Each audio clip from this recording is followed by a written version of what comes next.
Recognition looking at me for the pay cut. Bahamas, I be looking at you from the face down. One Mac 11, you can boom with the bass down. Skimming, and let me tell you about my life. Painkillers only put me in the twilight. With pretty pussy and Benjamin is the highlight. I tell my mama I love her, but this what I like. Lord knows, 20 of them in my Chevy. Tell them all to come and get me, reaping everything I stole. So my karma come in heaven, no preliminary hearings on my record. I'm a motherfucking gangster, silence for the record.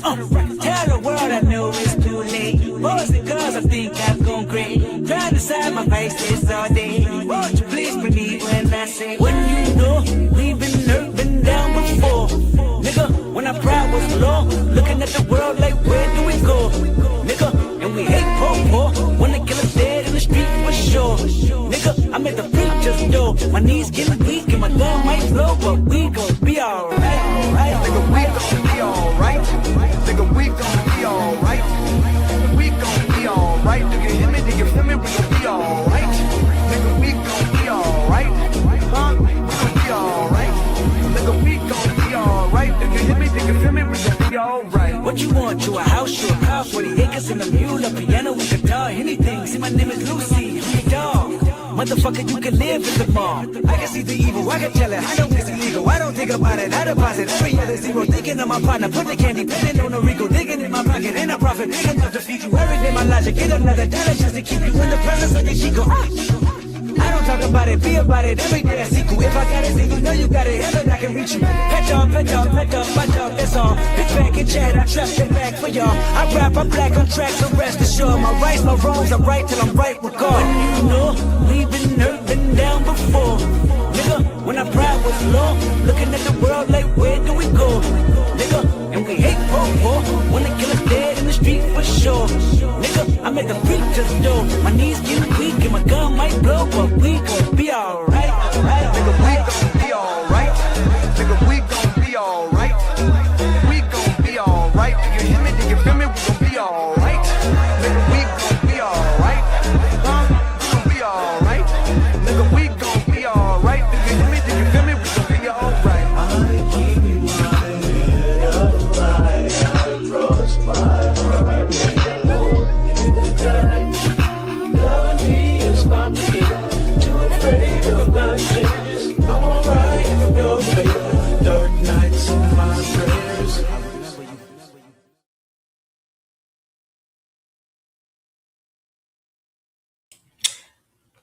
Hey cousins, what's up y'all? How's everybody doing today? Hope everybody is having a good one. Can y'all hear me in the chat? Let me know if you can hear me in the chat. Hold on.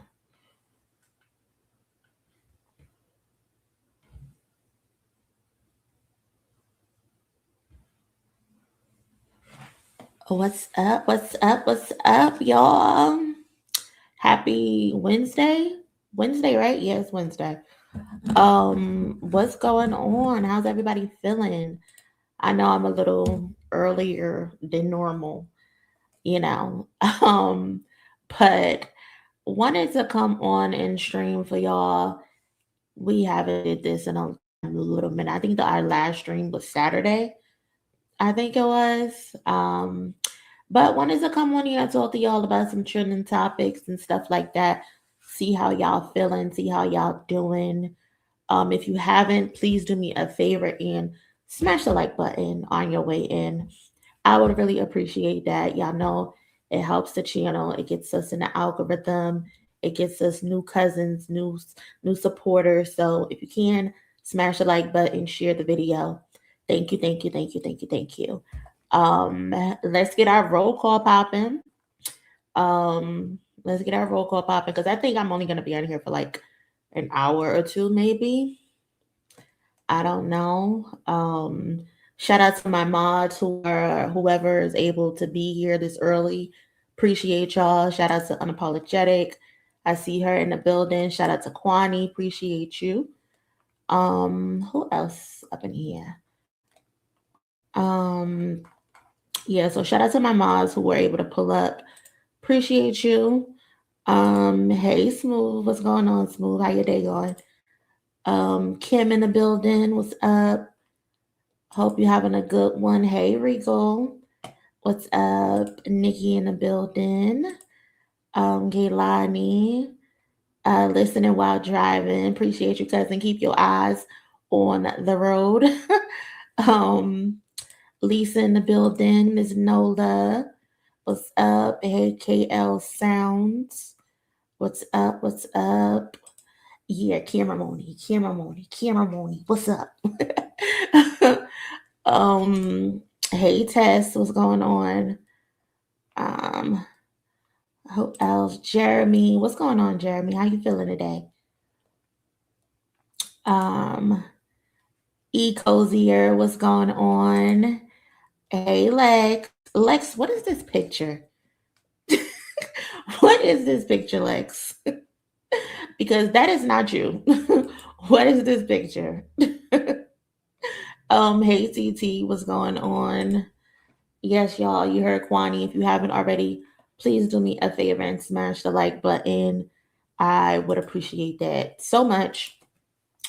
Yeah, so hold on, let me fix this because what is that about? Let's see. Tall. Let's cover my face. Let's do regular.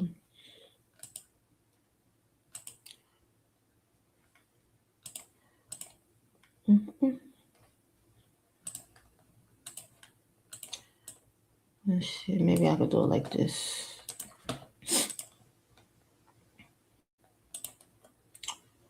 All right, cool. That looks good.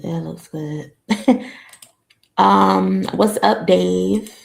Hey, Tony. What's up? This is how I'm feeling. I feel you. I feel you.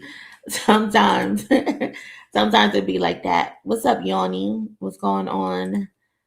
Um, J Mara. I think that's what it says. Tomorrow is the anniversary. Kendrick Lamar, Euphoria, April 30th. Yes, tomorrow is the anniversary. 2 years of Euphoria. Can you believe that? I swear. Time is just flying. Time is just flying. Because how is it already 2 years? Shit is crazy. But yeah, happy Euphoria Eve for those who celebrate. Um, I think today was like what academics 16th countdown. He was doing the countdown to some sick day 16, and Kendrick Lamar hasn't responded. Hold on, let me see because I posted it on the YouTube community tab. You gotta pull that up. Just for shits and giggles, we gotta pull that shit up because that was just hilarious. They were so confident, so damn confident. Day 16 with no response from Kendrick Lamar. Put that timer to a halt. Okay? Now all they do is fucking complain about every fucking thing. Crying like little bitches, every last one of them. Y'all were taunting this man. Taunting this man for no reason. Taunting him. And now we got lawsuits. We got drawn out, corny ass rollouts of people pretending that they're about to get their quote unquote get back. It's not gonna happen, bro. It's just not gonna happen. It's not gonna happen. Who would have known this is where we would be? Crazy. TW, what's going on? Euphoria still give me goosebumps. Euphoria is a phenomenally written song in a well written, well crafted, and he put on a masterclass performance with Euphoria. Like we all know, not like us to be the juggernaut that it is, but Euphoria is by far the best song that came out of the beef. That's a hill I'm willing to die on. Like there isn't one flaw on Euphoria, one flaw at all. All the while he was conducting business, living life, going outside, still being with his family, taking his sweet little time because he knew what the fuck he was sitting on. Why are we gonna rush? What are we in a rush for? The ass whooping was gonna come regardless of how soon it happened. It was always gonna come. So he just took his sweet little time. He let them feel he let them feel like they were in control of the driver's seat. He let them feel euphoria. He let them feel a state of euphoria, like they got this, like they had this shit in the bag. And when that bomb dropped, a fucking bomb dropped. Because look where we at right now. Niggas is still losing their minds to this day. To this day. So happy 2-year, well, Euphoria Eve, but tomorrow, happy 2-year anniversary to Euphoria, the day that Kendrick shut all this shit down and put everything into motion. Niggas has not recovered yet. Have not recovered yet. Niggas is still sad. Niggas is still emotional. When he said he's doing what Cola did and that they'll never get over it, he meant that shit. He meant that shit. And they still are not over it. They are not over it yet. What's up, Pepper? How you feeling? What's up? What's up? What's up, Jay? How you doing? Glad you could kind of finally catch a live. Appreciate you pulling up.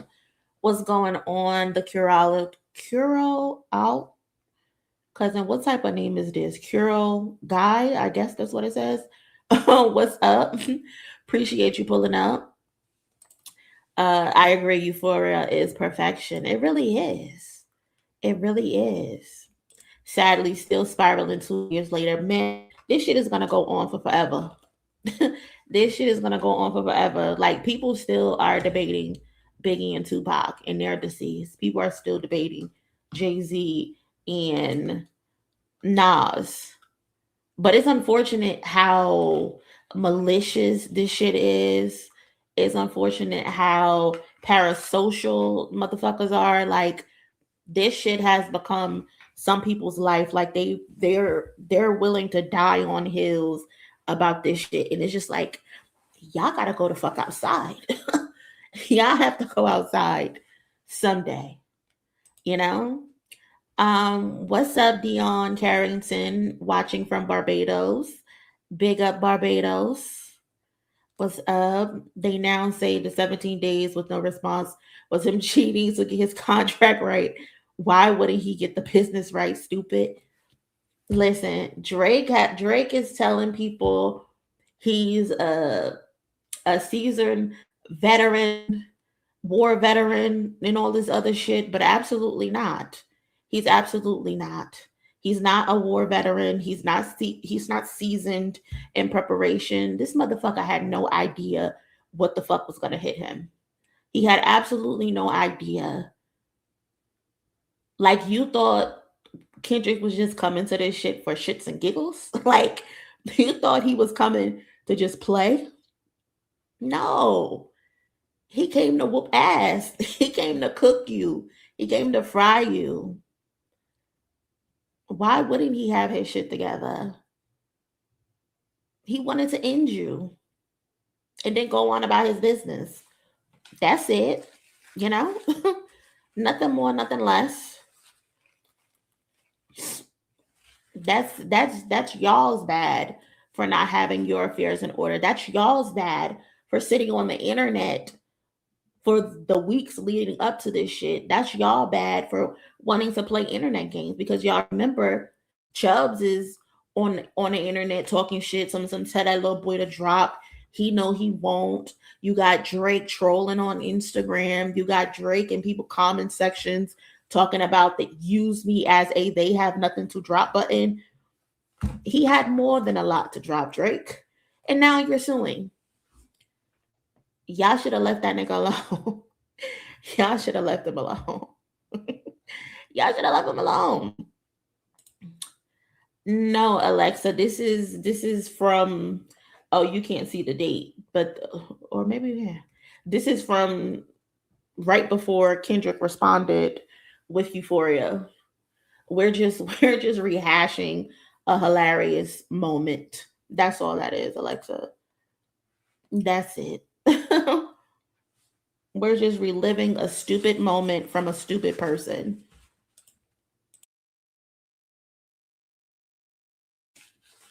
What's up? Hey Mimi, what's going on, Mimi? If you haven't yet, please do me a favor and smash the like button. I would greatly appreciate that. Thank you so much. Smooth said, how was your day, cousin? My day was good. I had a doctor's appointment earlier. But yeah, my day was good. Ran some errands, stuff like that. But I'm doing good. Can't complain. You know, it's corny to complain anyway. Oh shit, I'm not even in focus. The upcoming verses don't make any sense. It feels like a setup to promote Drake before the album drops. Why? The upcoming verses is, hold on. Let me go back for a second.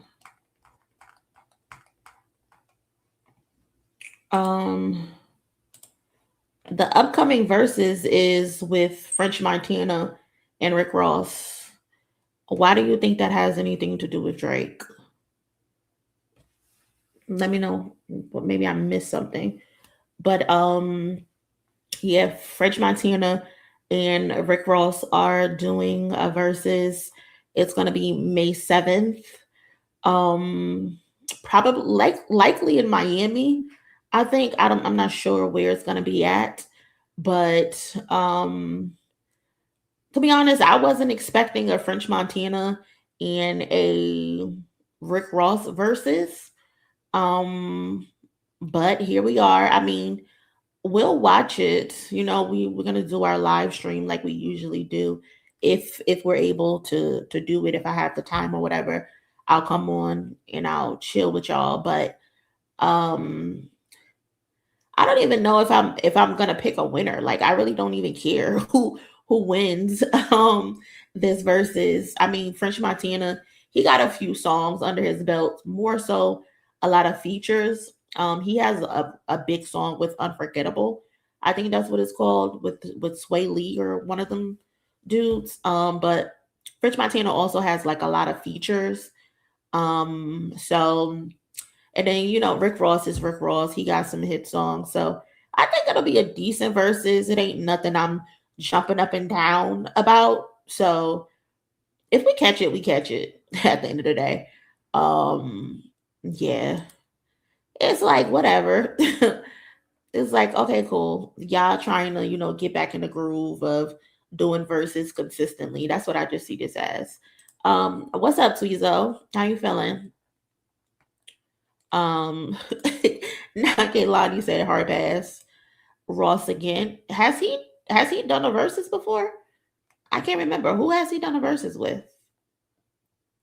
I can't remember.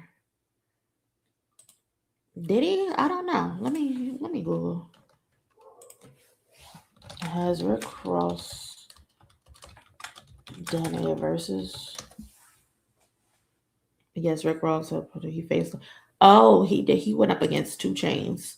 Oh, so he did. He did do a versus before. He did it up against 2 Chainz. I don't remember that shit though. I don't remember that shit at all.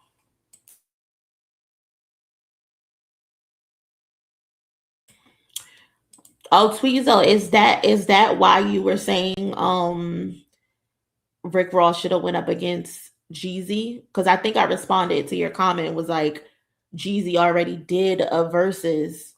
But then if that's the case, Rick Ross already did a versus, so I can see them doing it. I'd rather see Kendrick versus Schoolboy Q. I don't think either one of them would do a versus ever.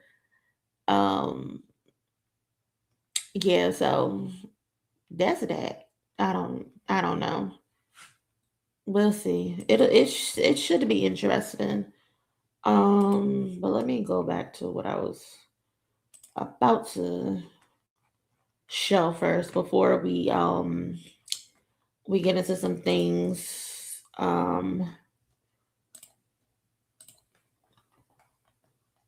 Please do me a favor and smash the like button for me if you haven't already. I would appreciate that so much.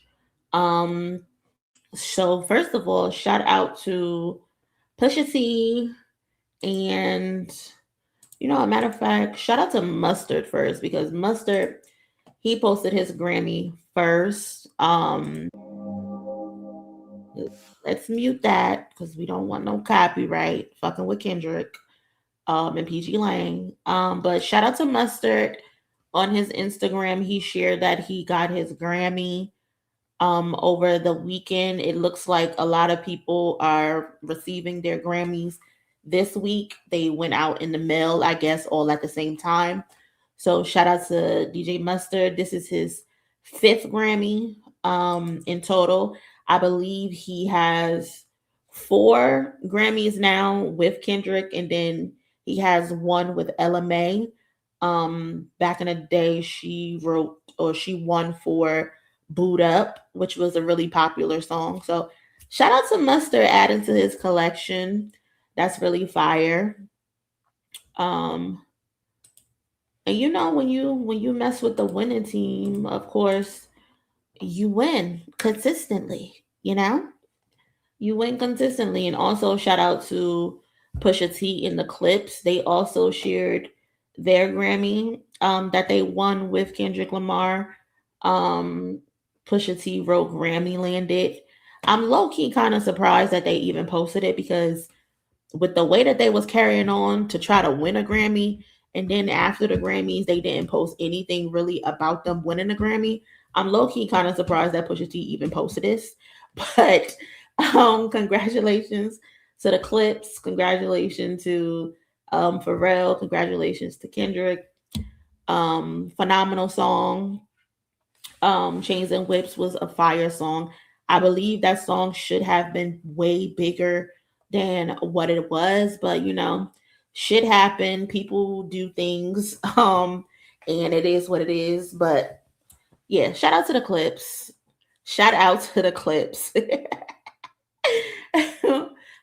Not say thank you, Kendrick. Listen, I'm trying to be cordial today. I ain't trying to rehash no old feelings for people. So I'ma just say congratulations and leave it at that. If you feel me, What else I got here? Pusha T, since we're on Pusha T, let's keep it on him for a second because y'all remember a couple months ago when his wife first announced that she was pregnant with their second child. He had posted, she made an Instagram post and then he commented on the Instagram post and he said how he basically said thank you for being a wife, being a mom, and also thank you for not teaching me traditions of wiping my baby's ass, feeding my baby, and all that other extra shit that women are supposed to quote unquote do. So he decided he got backlash from that all over social media. And recently him and his brother are featured on Kehlani's new album. Have y'all heard Kehlani's new album? I still haven't listened to it yet. I've been meaning to listen to it, but I haven't gotten around to it.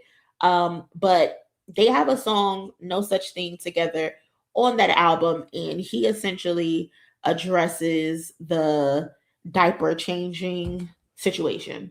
So let's City don't do S, never too much like Luther said. So excuse me, miss, like Luther did. It's two nannies, that's two misses.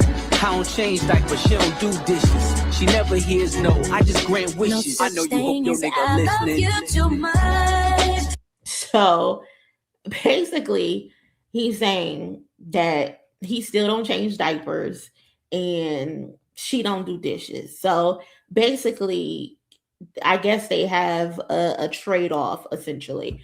And I just feel like whatever works in your household is what's good for your household. If that's how they roll up in the Thornton household, then by all means do your thing.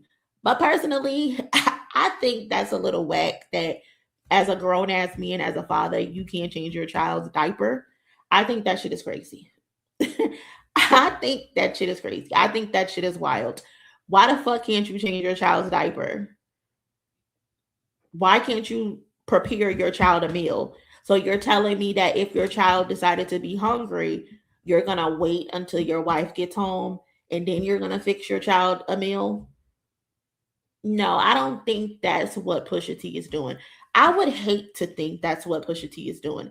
I would hate to think that Pusha T is allowing his children to have a shitty pamper up until his wife gets home. Like, that just doesn't make logical sense. And the way that Pusha T carries himself, the man that he presents himself to be, I would really hope he's not laying on a couch while his child is running around with a shitty ass pamper.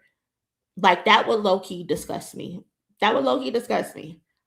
Again, I understand that it's your child. That's how y'all run your household. You may have nannies out of the wazoo and all of that. But what if your nanny gets sick? What if your nanny can't come in and your wife gets sick? You're just going to do nothing? You're just going to do nothing? That's kind of crazy to me. I don't know. But again, it is their household.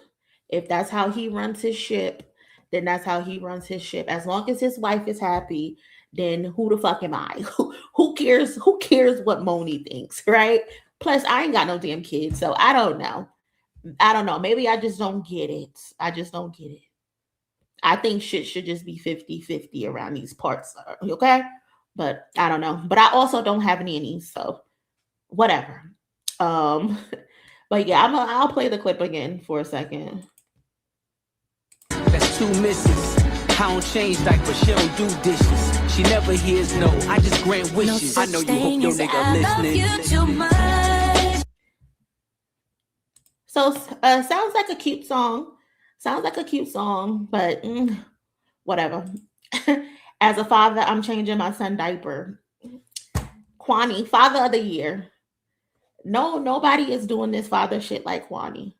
Nobody is doing this father shit like Kwani. Kwani knows when Lil Nugget is shitty, we gonna get that shit up off of him. We not allowing Lil Nugget to sit in that shit until the nanny gets here or until my wife gets there. We gonna bust these pampers down and we gonna wipe that ass and then we gonna go on about our day. That's it. That's how it goes. You know? That's how it goes. He did say his wife don't touch the dishes after. So I guess he was trying to say they both hands off. Yeah, that's why I said I guess this is how they divide shit up in their houses. She wipes the shitty asses and he cleans the dirty dishes. She also cooks, apparently, because he said he doesn't prepare meals either. So yeah. MONIE, they rich and probably have a cook and a nanny. I'm 1000% sure they do have it, but the nanny and the cook can't be there all the time. Or can they? I don't know. In the words of Dre, it's not my job, JK. I don't know. How many of y'all in here are fathers and y'all ain't wiping asses? Let me know so I could put you in timeout. I'm putting all of y'all in timeout because what the fuck? You gonna wipe this ass? That's not man shit at all. What, wiping asses? I'm definitely on your side because that ain't no father shit to not change your baby's toddler's diapers. Exactly. Even with nannies, you're telling me you don't wipe an ass at all? You don't change an outfit at all? You don't cook a meal at all? That don't make sense to me. That just don't make sense.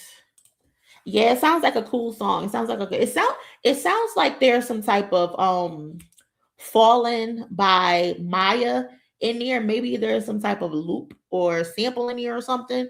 But yeah, again, I still have to find time to listen to the damn album. I want to find time to listen to it. Pusha P ain't going nowhere near diaper. And then of course, there's some Drake fans in the comments and they're like, you called Pusha T out. Wait, here it is. So what sense did it make to come for Drake having a child and this fucker can't help Virginia Williams Drake voice? Drake fans always got to add their 2 cents into some shit. Just because he told the world that you were hiding a child. You were hiding a child. He was. That's the truth. He didn't lie. Just like he didn't lie and say, I don't wipe ass. He told the truth in both instances. Drake fans, y'all gotta let it go. Y'all have to let it go. Y'all still living in the past. Y'all still hurt from the past. Just let it go, buddy. It's gonna be okay. It's gonna be fine. Someone else said, live your life how you want. In my opinion, this is bullshit. A man's role in the family and household is a 100% partnership, period. Shout out to 72 Harold. I agree with you. Someone said, good for him. I'm not changing diapers if I fund your entire life and buy you everything you want and take you wherever you want, whenever she can do that. Cornelius, tomatoes.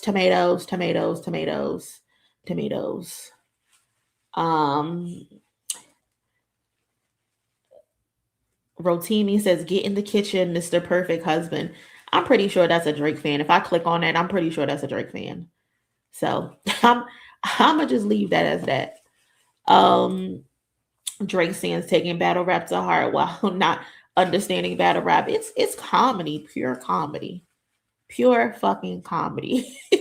Cornelia is just oozing incel for real. Like, just oozing it. Like, everything about you is incelish. Like, that's corny. How do I want to start this? Because we got so many topics to go over that we haven't gone over. Again, if you haven't, please do me a favor and smash the like buttons, cousins. I would really appreciate that so much. Thank you.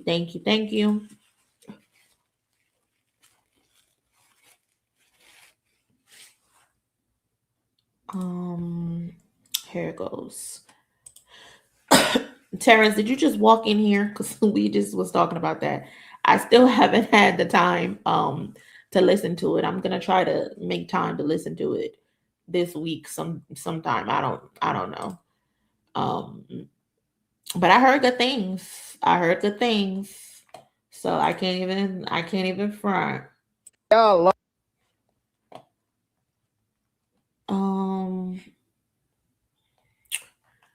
What we got? Yes, y'all, let's get the likes up. You heard Pepper. Don't have her curse you out. Okay. Let's get those likes up. Oh, I didn't even set a goal. Maybe let's set a goal. I didn't intend to, but let's set a goal for today's stream. Fund your entire life. You hear how they talk? You hear how they talk about the women that they lay with? It's like they don't like the women that they deal with. I fund your entire life. Whatever, dude. Whatever. Next up, let's talk about Mac Wop. We talked about this Fireman album bullshit. Saturday, I think we spoke about it.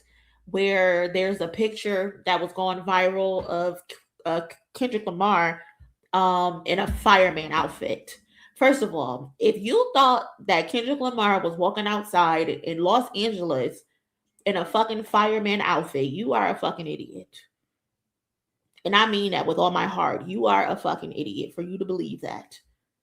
Because when do you know Kendrick? First of all, when do you know Kendrick Lamar to just be outside just doing stupid shit? Unless we see him with his family or something like that, we don't see Kendrick Lamar. And you expect us to believe that we're going to randomly see him outside and he's wearing a fireman outfit of all fucking outfits? That don't make no sense. That don't make sense at all. And then when do you know Kendrick Lamar to just have random people announcing that he has an album that's coming out? Like, that's just not how it goes. If Kendrick Lamar is having an album coming out, we won't know until the day it comes out, or when he wants us to know and he intends to do a rollout. I hope for his next project he does a rollout, but that's another conversation. But anyway, like I told y'all on Saturday, Kendrick Lamar is not putting out an album, and then it's called Fireman to combat Drake's Iceman. Y'all really think Kendrick Lamar actually cares what this nigga is doing and he's gonna go out of his way to try to step on his album? Like, please, let's come back down to earth. Let's come back down to earth for a second. Y'all are trying to relive this high that you just are never going to get back. We're never going to relive that high. Like, we can reflect on the battle. Like, tomorrow kicks off the anniversary of Euphoria, the 2-year anniversary. But we're never going to get that high again. So some of us got to just let it go. Gotta just let it go. But anyway, MacWop, he decided to talk about it. So let's hear what he had to say. Lost y'all mind if y'all think Dot is about to be showing up at a studio session dressed as a fireman, bruh. That's when I knew people lost it. But at the same time, I ain't mad at it though. But truth in the details, Thank you, Easy. K-Dot is not dropping no fireman album to compete with Drake. That's already a casket. The funeral's being done. He ain't even worried about bro no more. This is all facts. You feel me? He ain't even worried about bro no more. He's not dropping no fireman album. He's not dressing like no fireman on some weirdo stuff. So where this come from? So they were saying he dressed up like a fireman, and was recording the. Yes.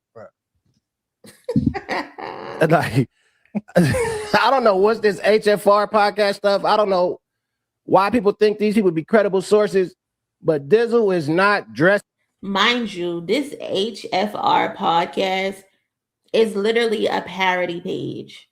And if you look at it right here, it literally says follow for satire and parody news. And niggas took it as legit. Up like no fire. The shit has 3 million views on it. Fireman going to no studio, like, that's weird.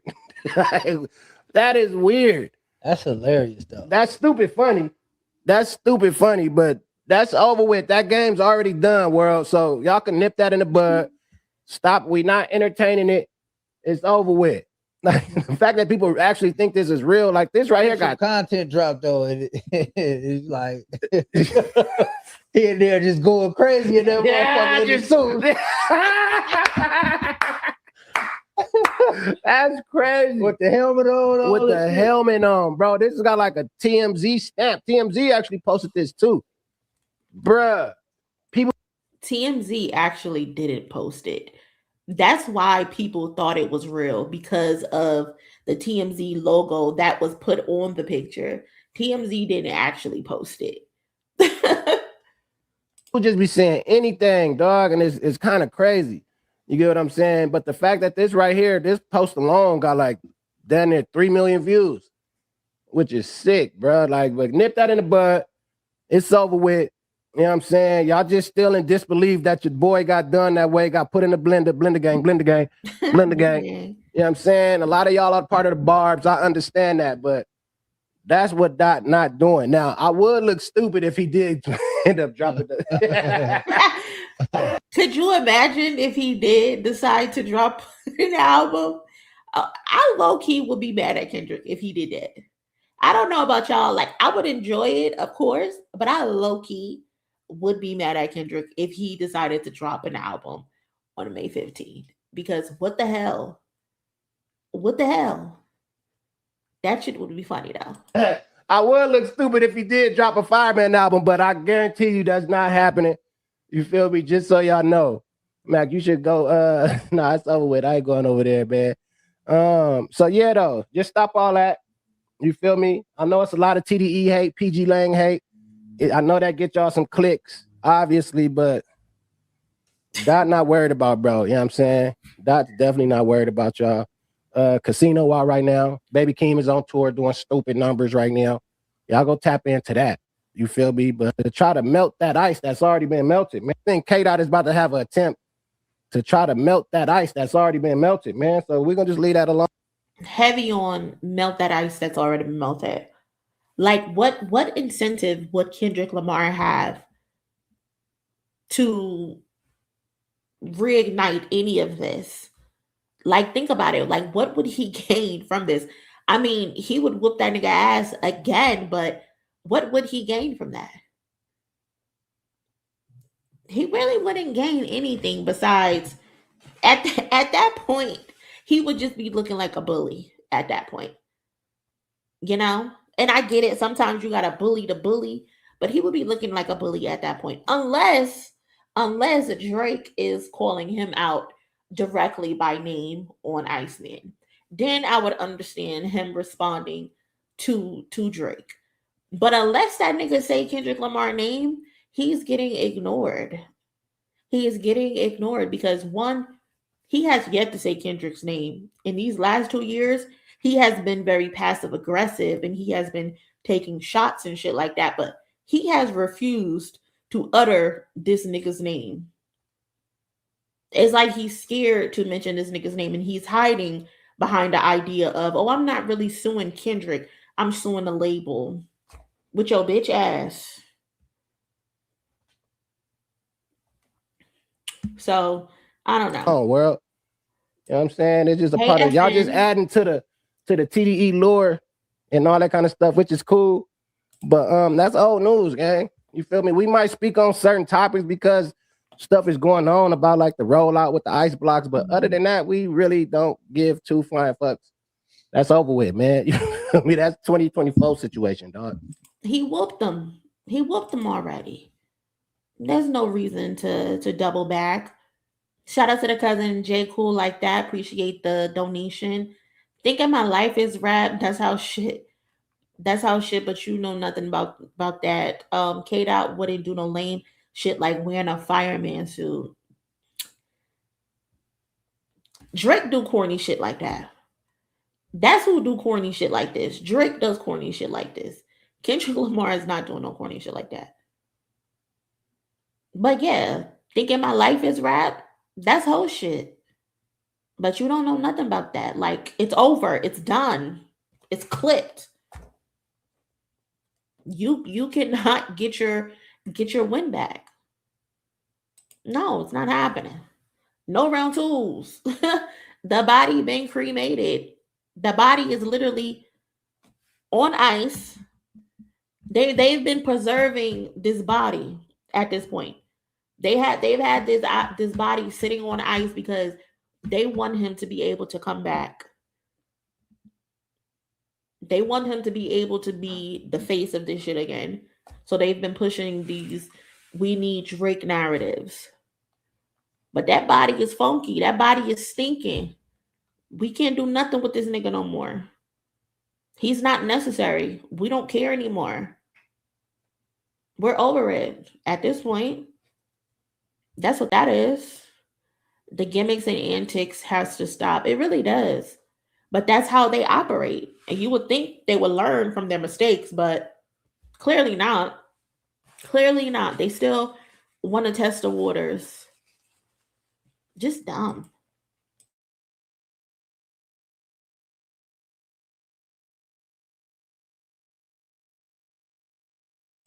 You know, some people some people, they learn from getting burned.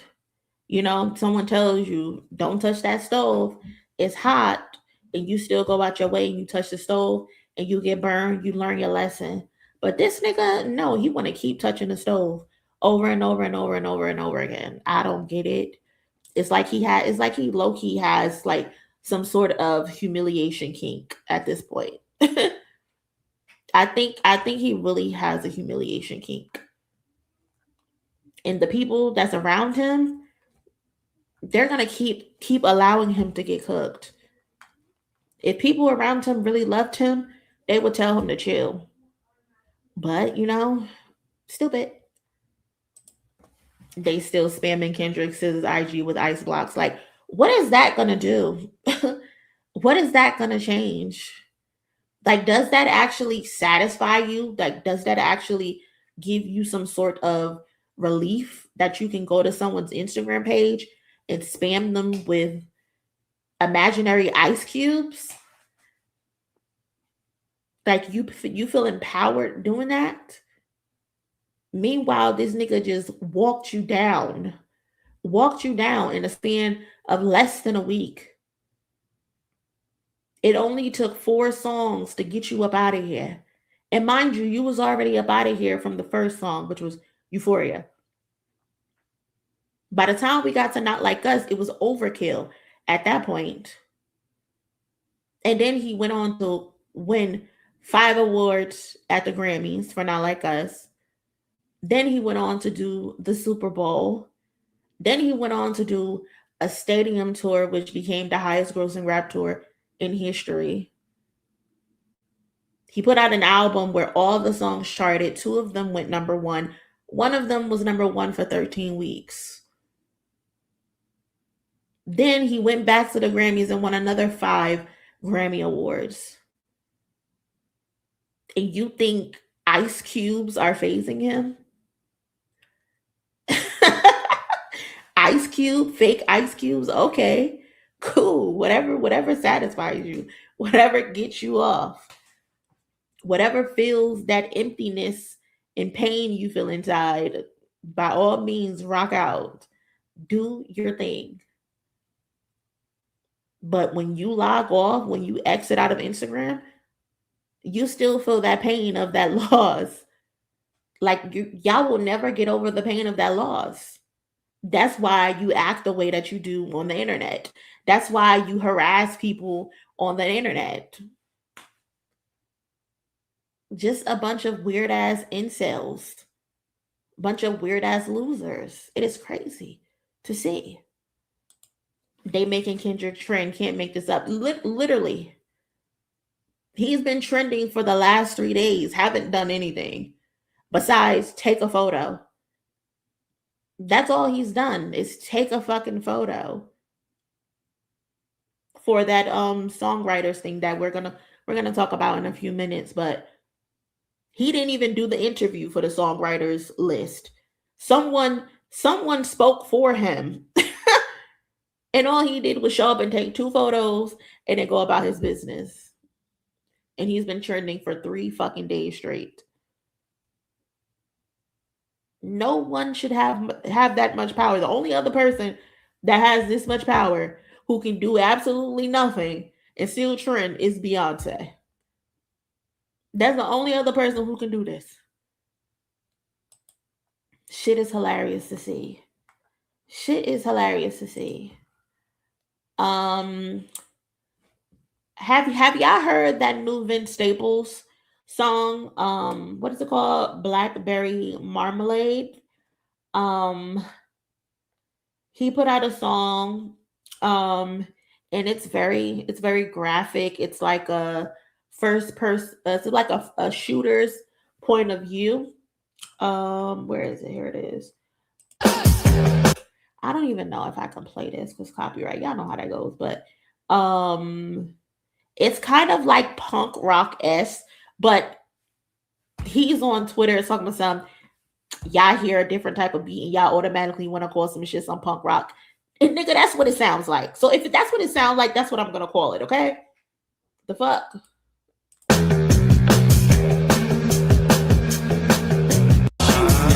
don't crash out, dirty die. You won't gun me down, promise me you won't gun me down. Bloodstained ground, kind. I know it's polarizing.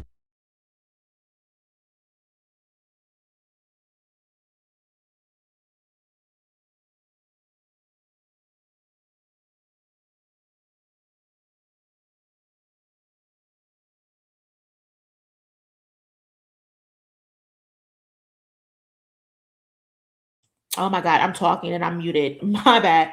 But what I was saying is it's a pretty cool video. It's a pretty cool video. It's a pretty cool song. I do like the lyrics. I ended up looking it up just to read the lyrics. And he's talking about some shit. Again, it's a first person point of view for a mass shooter. And he walks up on Vince Staples in this restaurant parking lot. He pulls a gun on him, then he goes inside of the restaurant and he starts shooting up the restaurant, and then he comes back out and then he shoots Vince Staples. So it's a pretty good, interesting video. Kind of gives me This Is America type shit or whatever. And then he had called out YouTube because YouTube ended up restricting the video, which it makes sense because again, it's a mass shooter's point of view. There's a gun, there's people being shot in the music video, so I get it. But he called out YouTube. He said YouTube has age restricted the Blackberry Marmalade video. So if you are over the age of 18, make sure to share it with the youth around you. Our children deserve the truth. And yeah, I get it, Vince. I'm gonna make sure I put the video in between an episode of Miss Rachel and Wow Wow Whoopsie so it can automatically watch later into the video so the kids can see it. But yeah, it's a good video, and he's putting out an album on June 5th, I believe. It's called Cry Baby. So I'm looking forward to that. Vince lately has been, not to say like he hasn't before been sending messages, but he seems a little radicalized these days, where he's not with the bullshit. He's with sending a clear message. He talks about, he's been talking about the industry, how they've been taking from us and all of that shit. So I'm looking forward to hear what it is that he has to say on this upcoming project. Playing this video, Paw Patrol, exactly. You heard what Vince had to say. Make sure you show this to the kids, okay?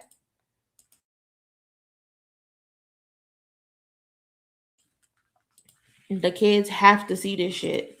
Vince is being direct now. No more. Yep.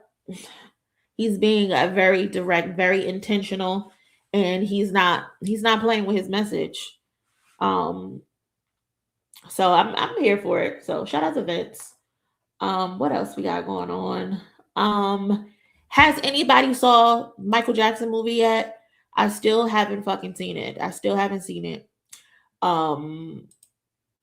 I think I'm gonna go Friday to see it. Friday or Saturday. But have y'all seen Michael Jackson's movie? How did you like it? I personally feel like I done seen so many clips on social media. I feel like I've already saw the fucking music because y'all keep posting the damn clips. Stop posting the damn clips. Let us get a chance to go fucking watch it. Damn. I done seen the shit front to back at this point with all the clips y'all keep posting. But I'm still going to go and support because I love Michael Jackson. Love Michael Jackson. They say Jafar cooked. Unfortunately, there's a lot of scenes that were cut out of the music, out of the movie, like Diana Ross. Apparently, she sent cease and desist letters to not be a part of the movie, even though they shot scenes with Kat Graham playing her. So I think that's kind of unfortunate. And it seems like low-key like a rookie mistake, because why wouldn't y'all get all of that shit handled before we even got to the premiere week? Like, y'all should have had that shit in order. Y'all should have had your paperwork, your attorneys, all of that shit, so nobody can come back and say, hey, take this out, I don't want to be a part of it. Because whether we know it or not, Diana Ross played a major role in Michael Jackson's life. So how are you going to do a movie and not include her, especially when it comes to The Wiz? You know, that was a big part of Michael's career, his life, and all of that. So, yeah, it's unfortunate. I wonder why she did that. Well, allegedly because Diana was fucking on Mike, and she don't really want the world to know her old ass was fucking on Mike when she basically watched him grow up. Diana Ross is basically who kind of introduced Michael Jackson to the world, so to speak, when it comes to like television and all of that shit. She knew him as a little boy, but they low-key had an intimate relationship, and she don't want the world to know that. She was moving like a predator. Let's call it what it is. Let's call a spade a spade. She was fucking on Mike. Literally, Dirty Diana. It hasn't outright been said, but that's the rumor, that Dirty Diana is about Diana Ross being a dirty bitch. So she didn't want her story to be told. Said they used to be up in the clubs together. She used to be pulling up to Mike's house, be in his bed and shit, all types of shit. And said Diana was moving foul. Broke little Mike's heart. Broke his heart. And do we think Evan Ross belongs to Mike? I'm kind of iffy on that. I don't believe Evan Ross is Michael's son, but a lot of people try to get that off. That's his child. Personally, I think Evan Ross is too light. Because Diana Ross is like caramel, brown skin. Michael Jackson, regardless of all the vitiligo, the quote unquote skin bleaching, and all types of shit, at the end of the day, Michael Jackson was still a brown skinned black man. And his child would be a brown skinned black man, quote unquote. You know, Evan Ross would not be as light as he is if he was actually Michael Jackson's child, in my opinion. I know genetics can be a little funky, genetics can be a little wacky, but Diana Ross and Michael Jackson are two brown skinned people. Michael is a little darker than Diana originally. They're not making no light-skinned child together. They're just not. It's not possible. Just like those 3 kids that they just be passing around as his. Yes, those are his children. He adopted them. He loved them. Those are his children. But biologically, those are not his children. Michael Jackson was not a white man. I know a lot of people look at him in his later years and see him as a white man. At the end of the day, Michael was a black man from Gary, Indiana. Biologically, those aren't his children. They're not. You cannot tell me that Michael Jackson had blonde hair, blue-eyed children. No, you're not going to look me in my face and tell me that. You're just not. You're just not, especially with a white woman. Those children would have came out with kinky hair, afros, curly hair. No, it's not possible. Like, are we forgetting Michael Jackson? All of the Jacksons had big noses and big ass afros. Like, don't insult my intelligence. I understand that Black women have the Eve gene where we can deliver any type of race possible. We are the only ones who can have all races. But no, Michael Jackson is not giving birth to 3 children that are blonde-haired, white, fair-skinned with blue eyes. Like, lie to somebody else. Don't lie to me. I mean, look at Adonis. I mean, what do you mean, look at Adonis? Adonis looks the way that he's supposed to look. Drake is a Jewish man who's half black and half white, and he had a child with a white woman. Adonis looks just like Drake's mother. Blonde-haired, blue-eyed. Adonis looks how he's supposed to look. I don't know why people and Drake thought that Adonis was going to come out looking like him. That's not what happens. That's not what your child was gonna look like. You really thought your child was gonna come out with coarse, thick ass hair? Like, please use logic. Please use logic. Not literally logic. He probably logic. But like, make it make sense. Adonis looks like Drake's mother, a woman who's Jewish, has blue eyes and blonde hair.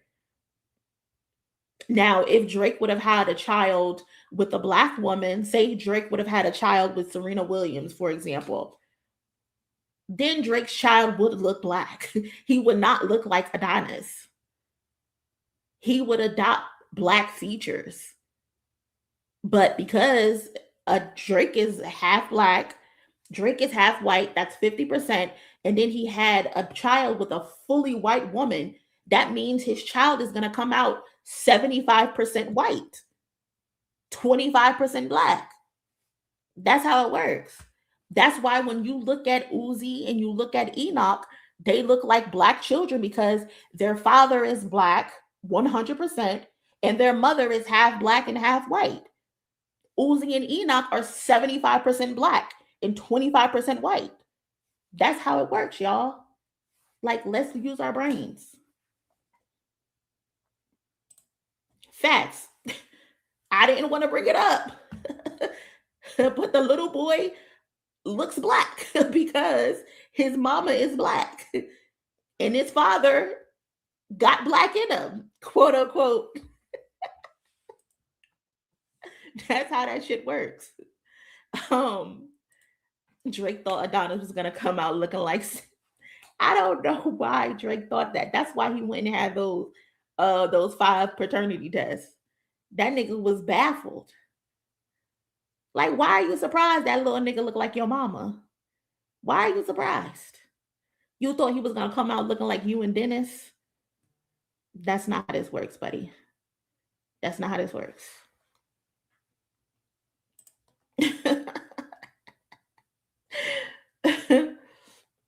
So that's how this shit works. Shout out to Doomer. Hotep Vince Staples is his final form. Not Hotep Vince Staples. That's crazy. Also, shout out to the cousin Nee K Dots who roll out that Iceman BS K Dots Timmy. But yeah, back to Mike. I haven't seen it yet. Hopefully I can go this Friday or Saturday and watch it. I'm looking forward to it. They earned $40 million in its domestic opening day. I believe it's already up to like 200 something, 217 million. It was 200 million to make the film. They've already made their profits back. Like, I'm not even shocked though. I'm not shocked at all. This film has a great chance to crack $1 billion, and it would not surprise me if it does. The film now owns the record for the biggest opening day of all time for a biopic and has the biggest box office opening day of 2026. So shout out to Jafar up there doing his thing, looking like his uncle. I can't wait to see it. Yeah, so it did open with 217 million worldwide in its first weekend. So shout out to Mike. Shout out to Jafar. Why Janet didn't want to be a part of the movie. I don't know exactly why she didn't want to be a part of it, but they say she got her reasons. It was rumored that Halle Bailey was supposed to play her in the film. So I don't know. Janet got her reasons though, probably. Who else should they do a biopic on? Who should they do a biopic on? I'm not even sure. Stevie Wonder, maybe, while he's still here to see it. I mean, he can actually see it, but I can't believe I said that. Prince would be good, yeah. Tupac biopic. I didn't like it. I didn't like it at all, but they got a whole bunch of biopics for Tupac. Aaliyah actually deserves a proper biopic, but her uncle is so shady It's so messy. I don't believe we'll ever get a proper biopic on Aaliyah. Stop, y'all. I didn't mean to say that. A biopic on Marvin Gaye. I just want to see everyone involved get sued. Marvin Gaye lived some life now. I don't think they want to do Marvin Gaye. And then they're gonna sue everybody out the wazoo. You can't even play an instrumental. They're gonna sue your ass. They do not play, okay? At all. They said Stevie lying, he can see. It would not shock me because Stevie be everywhere. Stevie be outside. For somebody who's blind, Stevie be out fucking side, bro. All the time. I want to see biopic on R. Kelly. The right way. I believe we need the truth of his upbringing. I think that would be a good biopic. Even if he's a sleazy slime ball. Everybody's story should be told. And told truthfully. Because they say he's been through some shit as a child. It's just unfortunate he didn't learn from the situation. Instead, he took what happened to him and he applied it to other people instead of breaking the curse. I didn't like the Tupac biopic at all. That was a disgrace. His legacy, yeah. There was a Prince one for Netflix, but the state blocked it up. Yeah, that's another family who don't play. Marvin Gaye and Prince, they gonna block some shit immediately. DMX biopic would be super emotional. Now that is a biopic that I think should happen. That is definitely a biopic I think should happen. Damn. Biopic on Shaq. Jay Farrell need to work. What? Shaq as in Shaquille O'Neal? I was see a vagina was breaking very white.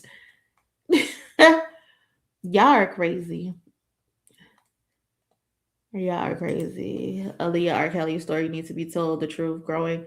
I heard they were married. Her family never spoke on what was true with them. Yeah, the rumor is that he got her pregnant, and in order for her to have the abortion, they had to be married or something like that. And then they allowed him to marry her to be able to go get the abortion.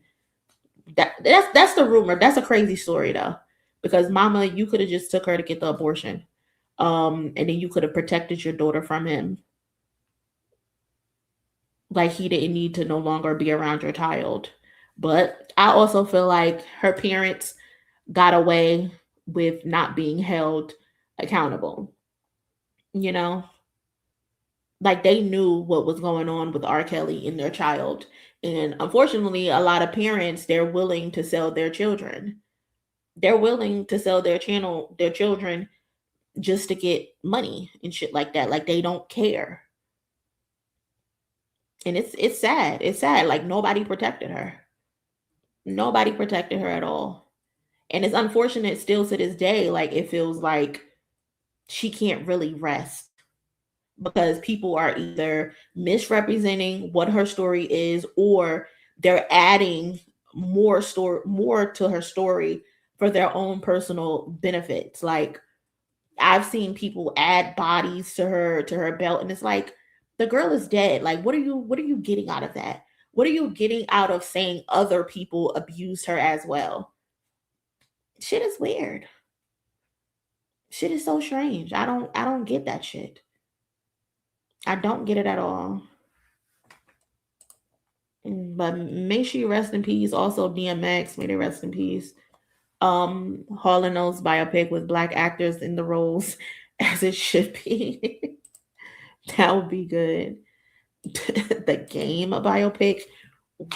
Red Rose. White Ceilings. What do we need a Game biopic for? Y'all are crazy. Y'all are crazy. Nobody want to hear that Red Rose, White Ceilings. Timbaland had a crush on her. They all did. I think Timbaland even said that he married his wife because she looked like Aaliyah. Like just weird for no reason. this fucking weird and predatory. Shit is sad. Shit is real sad. Then everybody comes out talking about how they were in love with her and shit. Like, it's weird. Like, I could not imagine you looking for genuine friendship, genuine people that you can confide in, and everybody has an agenda to try to be with you for their own selfish reasons and personal gain. Like, it feels like y'all didn't even see her as an actual person. Y'all just saw her as a piece of meat that you can get close to. And it's so weird. And even still to this day, Dame Dash was the last man that she was with. And even to this day, like, he even says weird shit about her. Like, he's touting some random white girl around talking about she's the white lesbian version of Aaliyah. Like, you're disrespecting Aaliyah's legacy and how influential she actually was. Like, Aaliyah was actually influential and talented. Like, you can see her in a lot of artists still to this day. And here you are supposed to be someone, her quote unquote fiance, someone who loved her, and you're reducing her legacy to some random ass white girl, and you're calling this girl a white lesbian version of Aaliyah. Like, you're crazy. All of y'all are weird. Every last one of y'all. Every last one of y'all is weird. But yeah, so that's that. Again, hopefully I get to see it, Michael, this Friday or Saturday. I look forward to it. Have y'all been paying attention to this Stove God situation, Stove God Cook situation? I followed it here and there. I know he's been like in a bind for a little minute with his Baby Grand label. And he's been trying to get out of his contract. I remember at one point he even tweeted to Jay-Z to help get him out of his situation. And apparently Jay-Z reached out. Jay-Z reached out to see how he could help him. And basically Stove God didn't take his advice. So let's just watch and listen to what he said. I saw a post when you were like, somebody get Hov on the phone. And I'm like, okay, Hov is getting on the phone because he did too. Yeah. Got on the phone. I was just like, what you want to do? Give him the album. So he got on the phone and homie take a bad rap a lot of times too. I ain't gonna hold you. Because it's not about bad business. I think they get my shit confused with like, you in a bad deal. No, I was in a deal I didn't want to be in. It's not about being in a bad deal. Okay. It's about I'm in a deal that I don't want to be in because we got to some personal shit where I'm just like, yo, I don't fuck with him. We done cleaned it up since then, but in that moment, that's how it started. Like, when I don't fuck with him, and once I clean house, my management, because my management at the time took me over there. So once I clean house, got rid of everybody's like, oh, you came from them. All you motherfuckers gotta go. Got it. Fuck all y'all. Yeah. So that's really how all that started. It's not you're in a bad deal and you gotta. He took $5,000 in a Snapple. Okay. Yeah. You know. All right. So that's what Stove God had to say about his deal. And I just feel like I know a lot of his fans are like disappointed because everybody was feeling like he's being trapped. He's stuck in this bad deal. They don't want to renegotiate. They don't want to let him go and all of this shit. And he's reaching out to people to get him help and all of this. But turns out Stove God is just fucking stubborn. That's what it is. Stove God is just fucking stubborn. And he doesn't want to do what he's supposed to do. He wants to take the easy route.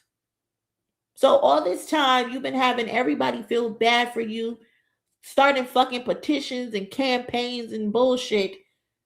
Whereas they done provided you a solution and you just like, no, I'm not going to do it because I don't like this person. That's not how you conduct business, though, God. You at this point are showing that you are a fucking liability and you don't know how to make business be business and keep personal personal. So what was the fucking point of you calling Jay-Z or getting on social media and asking Jay-Z to get you out of your bind? Oh, you thought maybe he was going to pay you to get out of it? just for shits and giggles? That's not how this works, bro. I'm pretty sure what actually happened is Jay-Z got on the phone with him and said, what do you want to do? Stove God told him what he wanted to do. Jay-Z probably got in contact with the people over at Baby Grand. They explained the situation to him, and Jay-Z's like, this shit is simple. Give them the fucking album. Do the album and go about your business. Go about your business. And then my thing is, I think Westside Gunn was also telling him the same situation. You have to put out music. These people are not just going to let you walk away, just to let you walk away. He's like, oh, they signed me for half a ticket.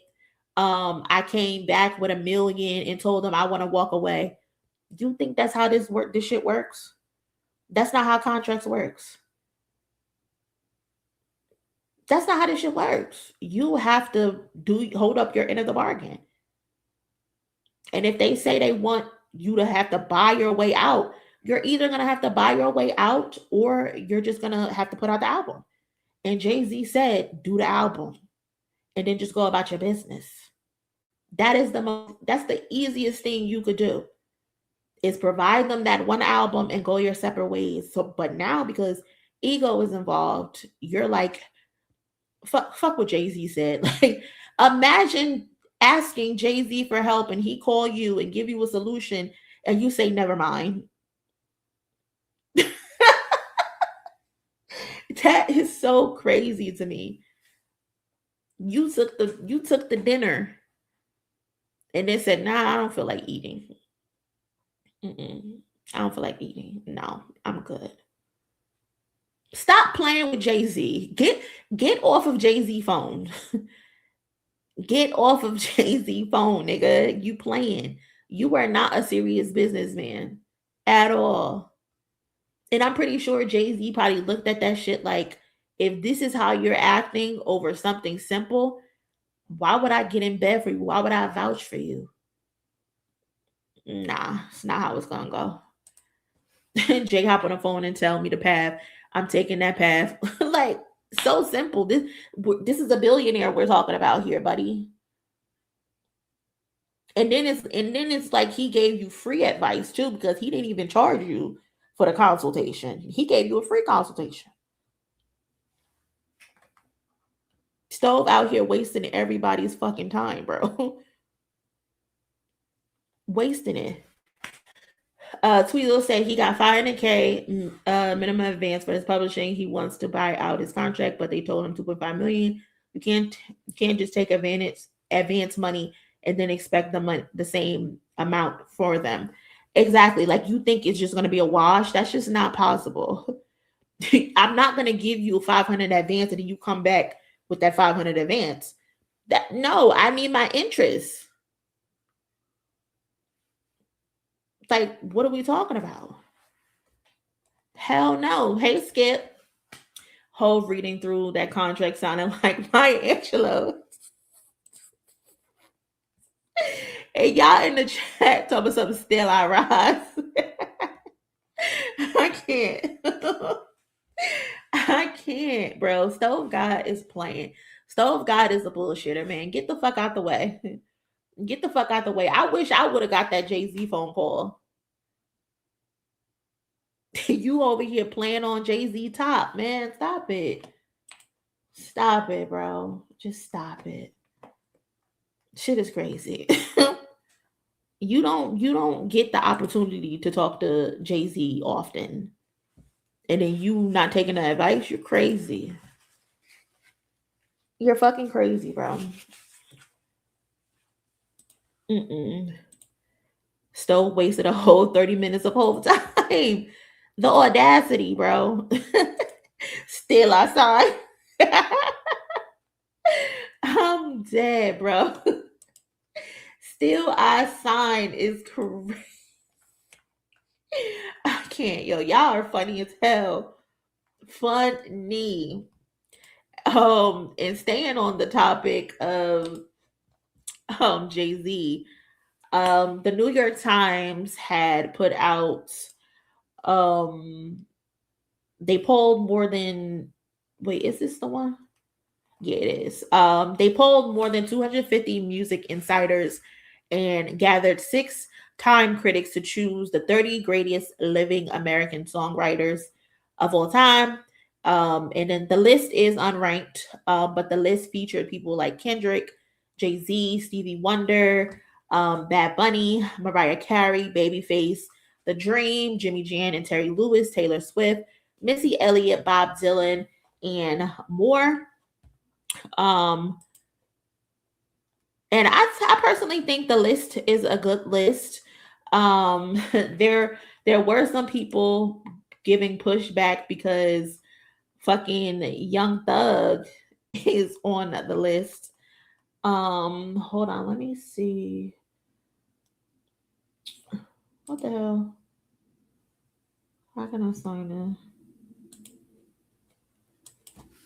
Don't I have?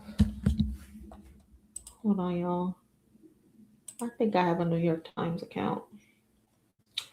I do. Because Young Thug is on the list, and a lot of people are like, why the fuck is Young Thug on this list? Future got stubbed. You think so? You think so? So like they have Nile Rodgers on the list, Lucinda Williams, shout out to her. Stevie Wonder is on the list. Jay-Z is on the list. We're gonna get back to Jay-Z in a second. Paul Simon, Taylor Swift, she's on the list. Brian and Eddie Holland. Missy Elliott is on the list. I love the fact that Missy Elliott is on this list and getting her shine, because I feel like in hip hop, she doesn't really get the respect that she deserves. So it was good to see Missy on there. They have her 5 essential songs as Get Your Freak On, Work It Out, Work It, Gossip Folks, Bomb Intro, Pass That Dutch, On and On, All Fire Records. Lionel Richie is on the list, Dolly Parton, and then Young Thug. Young Thug is on the list. Why not Quentin Miller? Y'all are crazy. Y'all are crazy. Okay? I am not playing with y'all today. I'm really not. So Young Thug is on the list, and people are like, well, why the fuck is Young Thug on this list? So what it says is, should hip-hop be melodic? Should hip-hop be structured? In its early years, the genre wasn't really sure. This uncertainty began as a tug of war between rap verses and snug, often sampled hooks. Then those things found common ground, and then eventually, in the form of Drake and his acolytes, they became effectively one and the same. By the 2010s, rap music, which for years fended off allegations that it was not in fact music at all, had become the flamekeeper for pop melody, its tools spilling over into country, reggaeton, K-pop, and everywhere else. First of all, I don't like that part, because labeling the rap singing shit Drake-esque is not the truth. It's not really telling the history of hip-hop, because there are the Nate Dogg's of the world. There are the Bone Thugs and Harmonies of the world. There's the LL Cool J's of the world. Hell, there's the Ja Rules of the world. Ja Rule, Nelly even. But Ja Rule also made rap singing very popular. Drake wasn't the first one to do that. He adopted that style. So I'm not a fan of that. And then especially too, Missy Elliott is someone who also participated in the rap singing. So dubbing it his style is whack to me, but whatever. That ubiquity created ample opportunity for a post-structural dissenter to come along. In stepped the Atlanta surrealist Young Thug, whose main gift to songwriting has been his ease with dismantling its norms. Rap music had become accepted and palatable. Young Thug made it wild again. This is in part attributable to his fully improvisational approach to song construction, writing nothing down. I don't think that's a pro for him. he wasn't alone in that approach, but he became the rapper who off the dome were impressive, blah blah blah blah. Where's the part that I thought made sense of why he is on this list? There is that sense that great songwriting must revert to the mean that it is a celebration of form and property. But Young Thug's dazzling, where is it this? In so doing, he set in motion the remaking of rap music into a sound that's particularly so basically they're saying that Young Thug is responsible for the current generation of artists that we see today. So we're talking about artists like Playboy Cardi. We're talking about artists like a Destroy Lonely or something like that. Now, my thing is, while that is true, that Young Thug was able to set trends and bring in something new-ish, because a lot of Young Thug style is a mixture of like Lil Wayne, of course. He has some style of Andre 3000 when it comes to his daring choices in fashion and shit like that. So I understand why they would put him on this list as someone that they deem to be an innovator, quote unquote, and responsible for this new current generation, this new current landscape. But my thing is, was Young Thug beneficial to hip hop? You know, when we actually sit and look at it and analyze where we are today, was Young Thug's style and whatever else it is that he was presented, was it beneficial? Because we're in the current state that we're in now. And then what happened for him to lose it outside of him going to jail and shit? Like, I feel like Young Thug used to be a student of the game. Like, he studied the greats and he took from the greats, but then he somehow, some way he lost his direction in being innovative and being someone that's a go-to person. Because look what we have now. Like, now he's reduced himself to bleaching his skin for his album covers, and the intro song being him saying nigga with the hard ER over and over and over and over and over again. You know? So again, I get why he's on the list, because there are people who they could have put on this list. They could have put Nas on this list, but they already have Jay-Z on the list. They already have Kendrick on the list. So I see they probably try to go with the wild card, and Young Thug ended up being that wild card. But it's interesting. It's interesting that they put him on this list. Very interesting. And his essential songs is Stoner, Best Friend. Best Friend, really? Mind you, I think he stole that song from Tokyo Vanity, I believe, and she ended up calling him out about it. Jermaine Dupri is not on this list. Nope. She's not. Fiona Apple. Babyface is on the list, which I think is good. Sounds like paid promo. Listen, would not shock me. Shout out to Babyface, the legend. Carole King. Outkast is on the list. I love seeing Outkast on this list. They definitely deserve to be on this list, and I love that they put them as a duo and not just Andre 3000, because you know how they be playing with Big Boy, trying to leave him out, which I think is fucked up. The Art of Storytelling, Part 1, Rosa Parks, Bombs Over Baghdad, International Players Anthem, all fire. I think Killer Mike did a section on them. Mariah Carey, she made the list, of course. Shout out to Mimi. I seen some people saying they ain't know Mariah Carey wrote songs. The fuck you mean you didn't know Mariah Carey wrote songs? Do you actually know Mariah Carey if you didn't know that she wrote songs? Like, I think that's one of the things people lead with when they talk about Mariah Carey outside of her voice or how she used to sound. That's crazy. 5 essential songs is We Belong Together, Beautiful featuring Miguel, Fantasy with ODB, Touch My Body, Whenever You Call. What is my favorite song by Mariah Carey? I think my favorite song would be Thank God I Found You, if that's even what it's called. The remix with Joe and Nas. That's my favorite songs. Yeah. Neo is not on the list. No, Neo is not on the list. Shout out to Willie Nelson.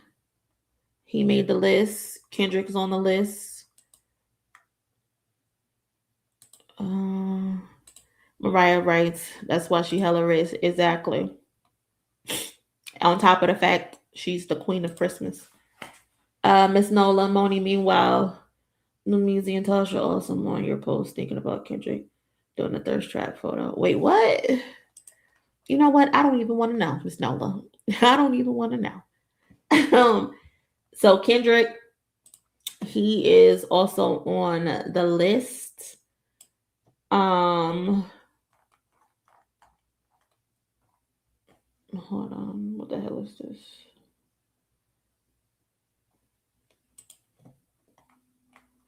Oh yeah. Oh yeah. Oh yeah.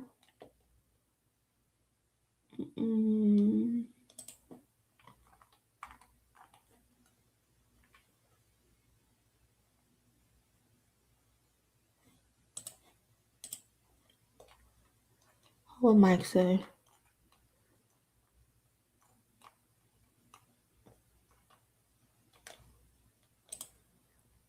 They're shading Kendrick in that article, and I hate it. Why are they shading Kendrick? What are they saying? What are they saying that's shady in the article?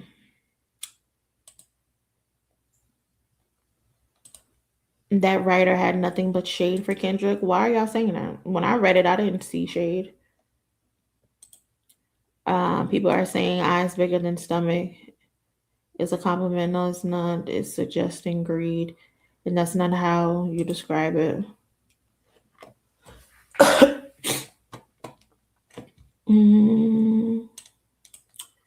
Yeah, they try to make it sound cool, but they just made him sound evil.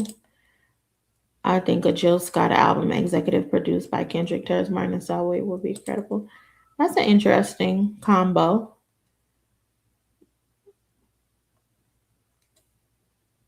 Jay Nolan pointed it out. That was his take on it. Okay. Because I'm like, I don't remember any shade at all.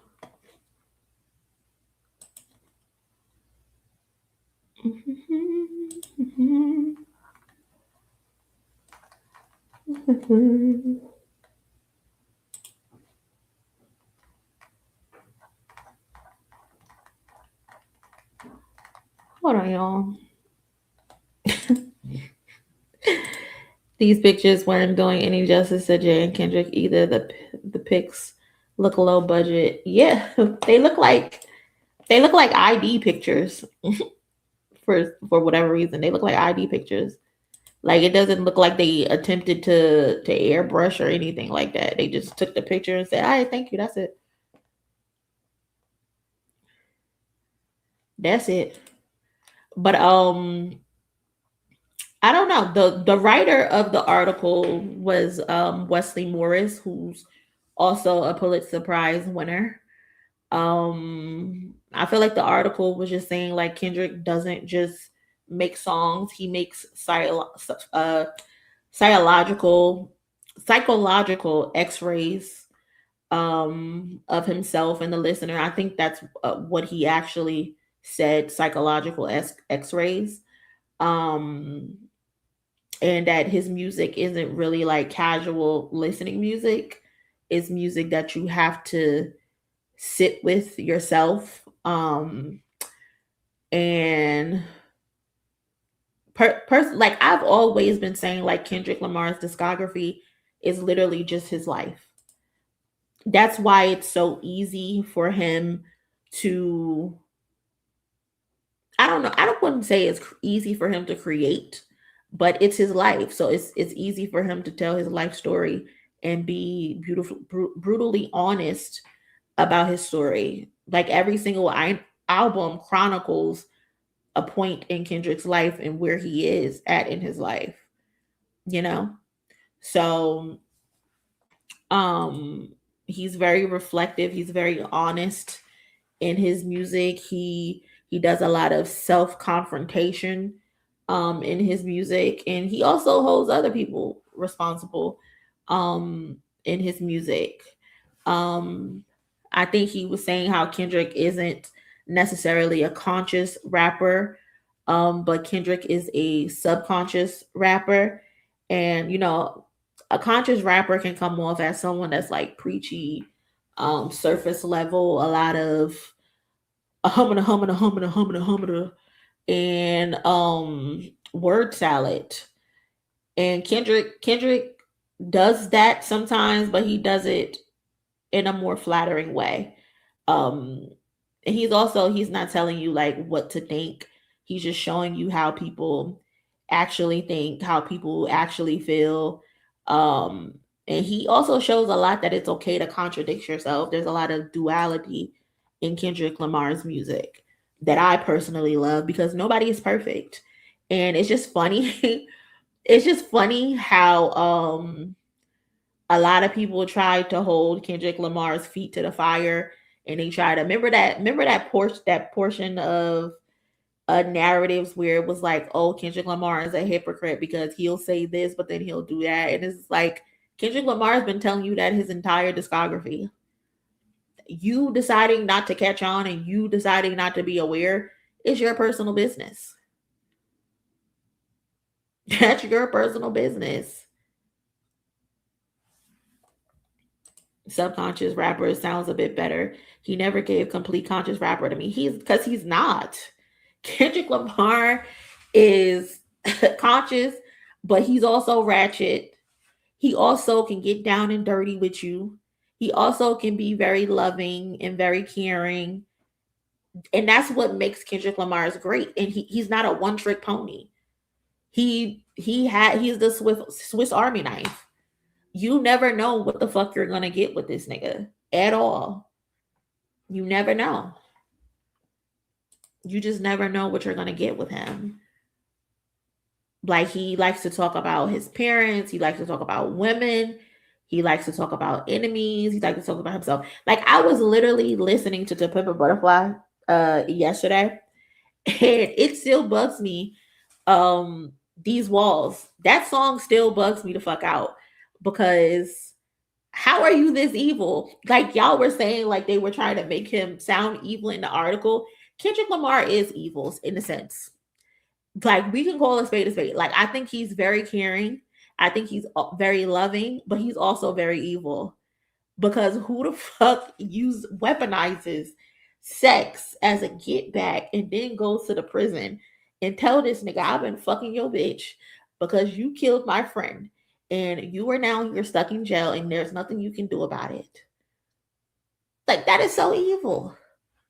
That is so evil, and it's premeditated, and that shows how Kendrick Lamar also values time, because he might not get you right then in that second.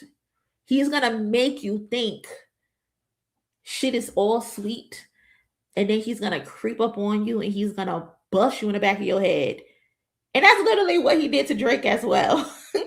That's literally what he did. That motherfucker is evil. Geminis, yes. That two sides. You a Gemini, so you gotta cop everything 2 times.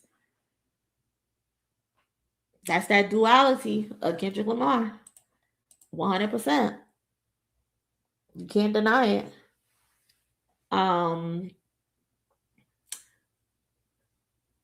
Yeah. I mean, I like the article. Again, I personally didn't get any shade.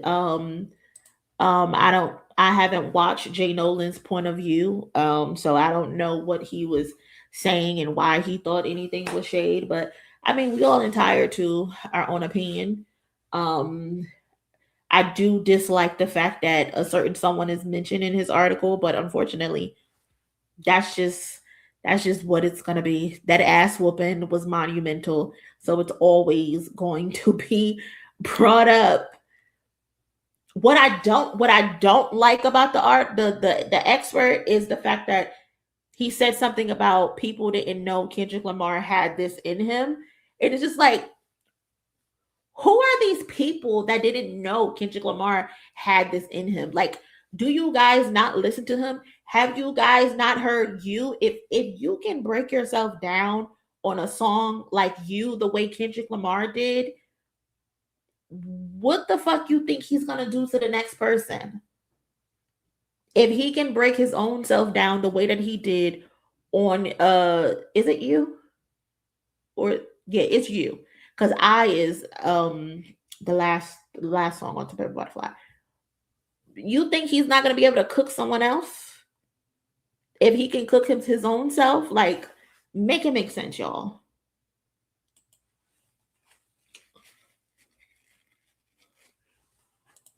Make it make sense. I hate the fact that Kendrick and Drake are forever connected this way. Yeah, it's unfortunate. It's unfortunate, but the same way with Tupac and Biggie, they're forever connected. The same way Nas and Jay-Z are forever connected. It just is what it is. It is what it is at this point.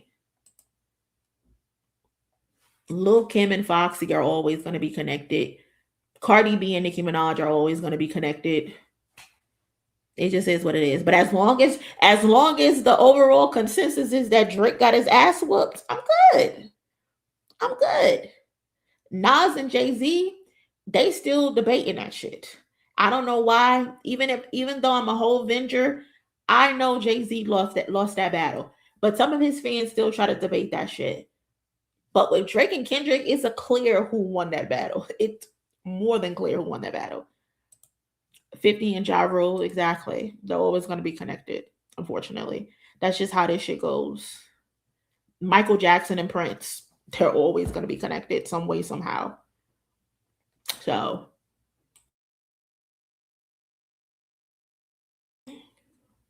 that's just how it goes. To be honest, Demetrius, I don't know. Speaking of Nikki, you think it's true she kicked that PDF husband of hers out? I don't know. I'm not even sure. I thought I was showing the screen. But they put Kendrick's 5 essential songs as Rick and Mortis, Swimming Pools, Hood Politics, Count Me Out, Euphoria. I think those are 5 good essential songs. What is Rick and Mortis is Section 80, Swimming Pools is Good Kid, Hood Politics is T-Pab, Count Me Out, Mr. Morale, Euphoria. They didn't pick a song from Damn. I think they could have put Feel on here. But again, they only had 5 slots. I love that Euphoria got the shout out. Because that's a fire record. Fire record.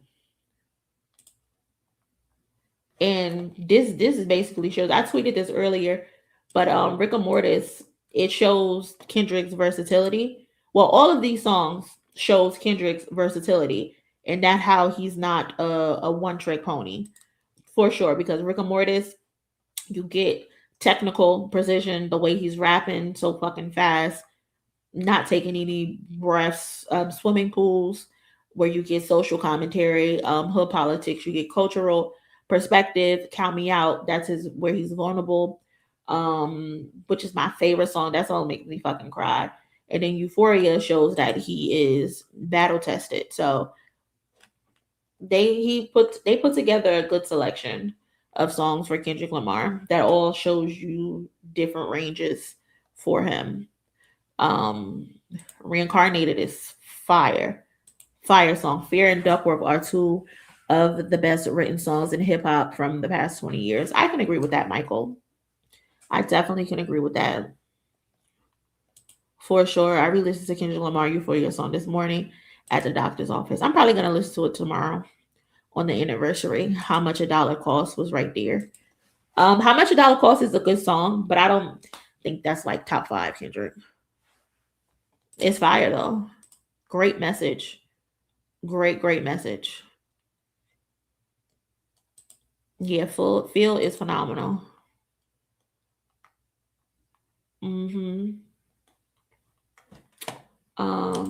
What else we got?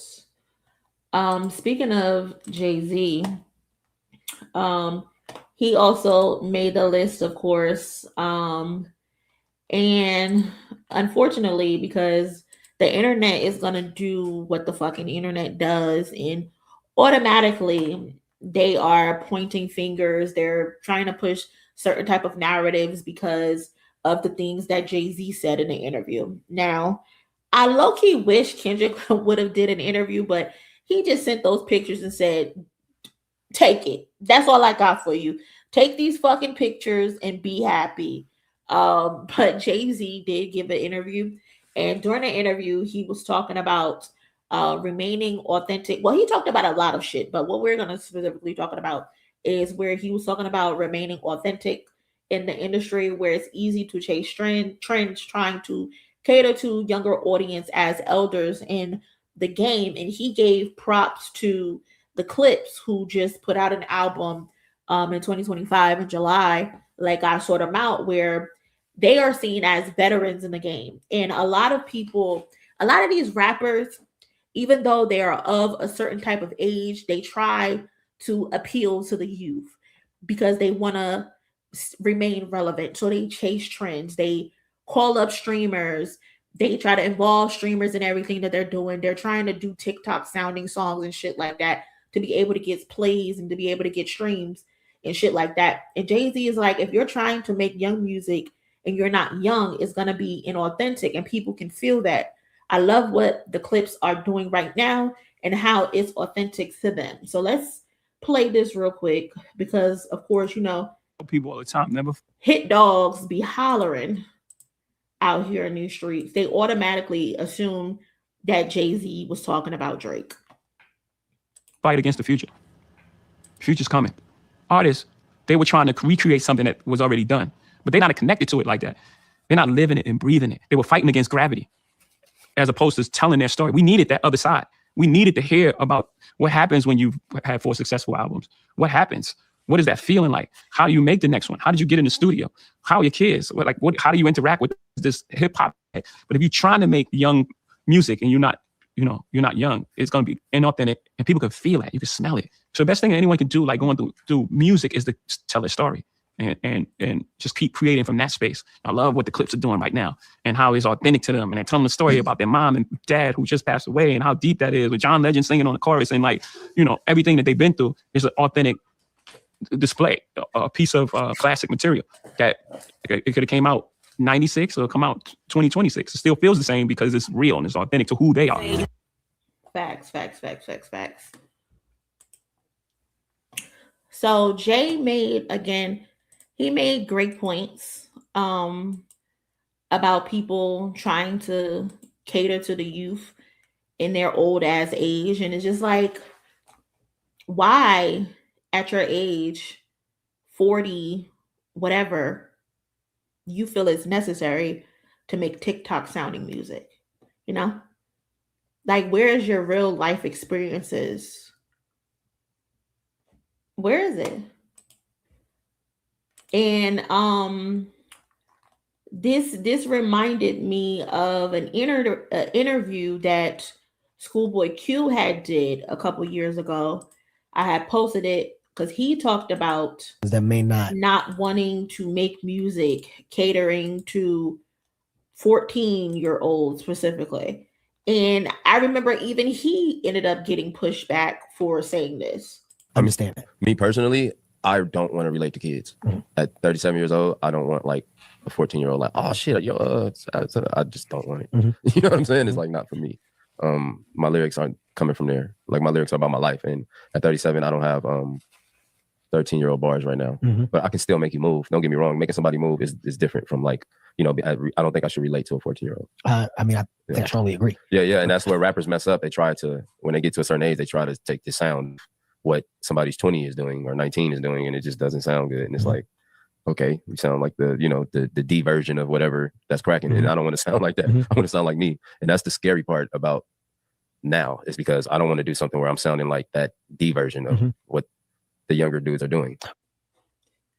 Fact. So shout out to Schoolboy Q. For that, he basically reiterated the same thing that Jay-Z was saying. And he said this back in 2024. Schoolboy Q said this. Nash throwing shots. Who are they throwing shots at? Can you explain? Like, I think this is just logical. The fact that people automatically thought that this was a shot at Drake just tells me that y'all too believe that this nigga is too old to be making the type of music that he makes. Simple. It's just that simple, because again, I've seen a lot of people who are in the comment section talking about Jay-Z is taking shots at Drake. They're trying to say that this is a shot at Drake, and it's just like, no, it's just common sense. It's just like, I'm a grown ass man. Why the fuck would I be making music catered to teenagers? And when we say catered to teenagers, we mean specifically catered to teenagers. It's one thing to make music that is universal for everybody to like, because it's just classic music. Michael Jackson does that. Michael Jackson doesn't go out of his way to make music for children, or he doesn't go out of his way to make trendy music that's catered to the youth to be successful. Like, my favorite album of all time is My Life by Mary J. Blige. My mother used to play that album out. That's not an album that's catered for children. It's just a good classic album because the music is fucking good, and it was Mary's real life experience, and it's what she was going through at the time. Mind you, I'm a fucking child when that album came out. That album came out, I think, either a day or a day after, like, my 3rd birthday or some shit. I don't know. But that's my favorite album to this day. And that's because it's real fucking music. She's not tracing trends. When you make classic music, it attracts everybody. It attracts children. It attracts grown folks. It attracts middle-aged people because the music is just fucking good. Going out of your way as a 38-year-old, 40-year-old man, and you're making TikTok music, you're out of touch with reality. Something's wrong there. Something's wrong there, personally, to me, in my opinion. There's no reason why you are 40 years old making music to be in the club.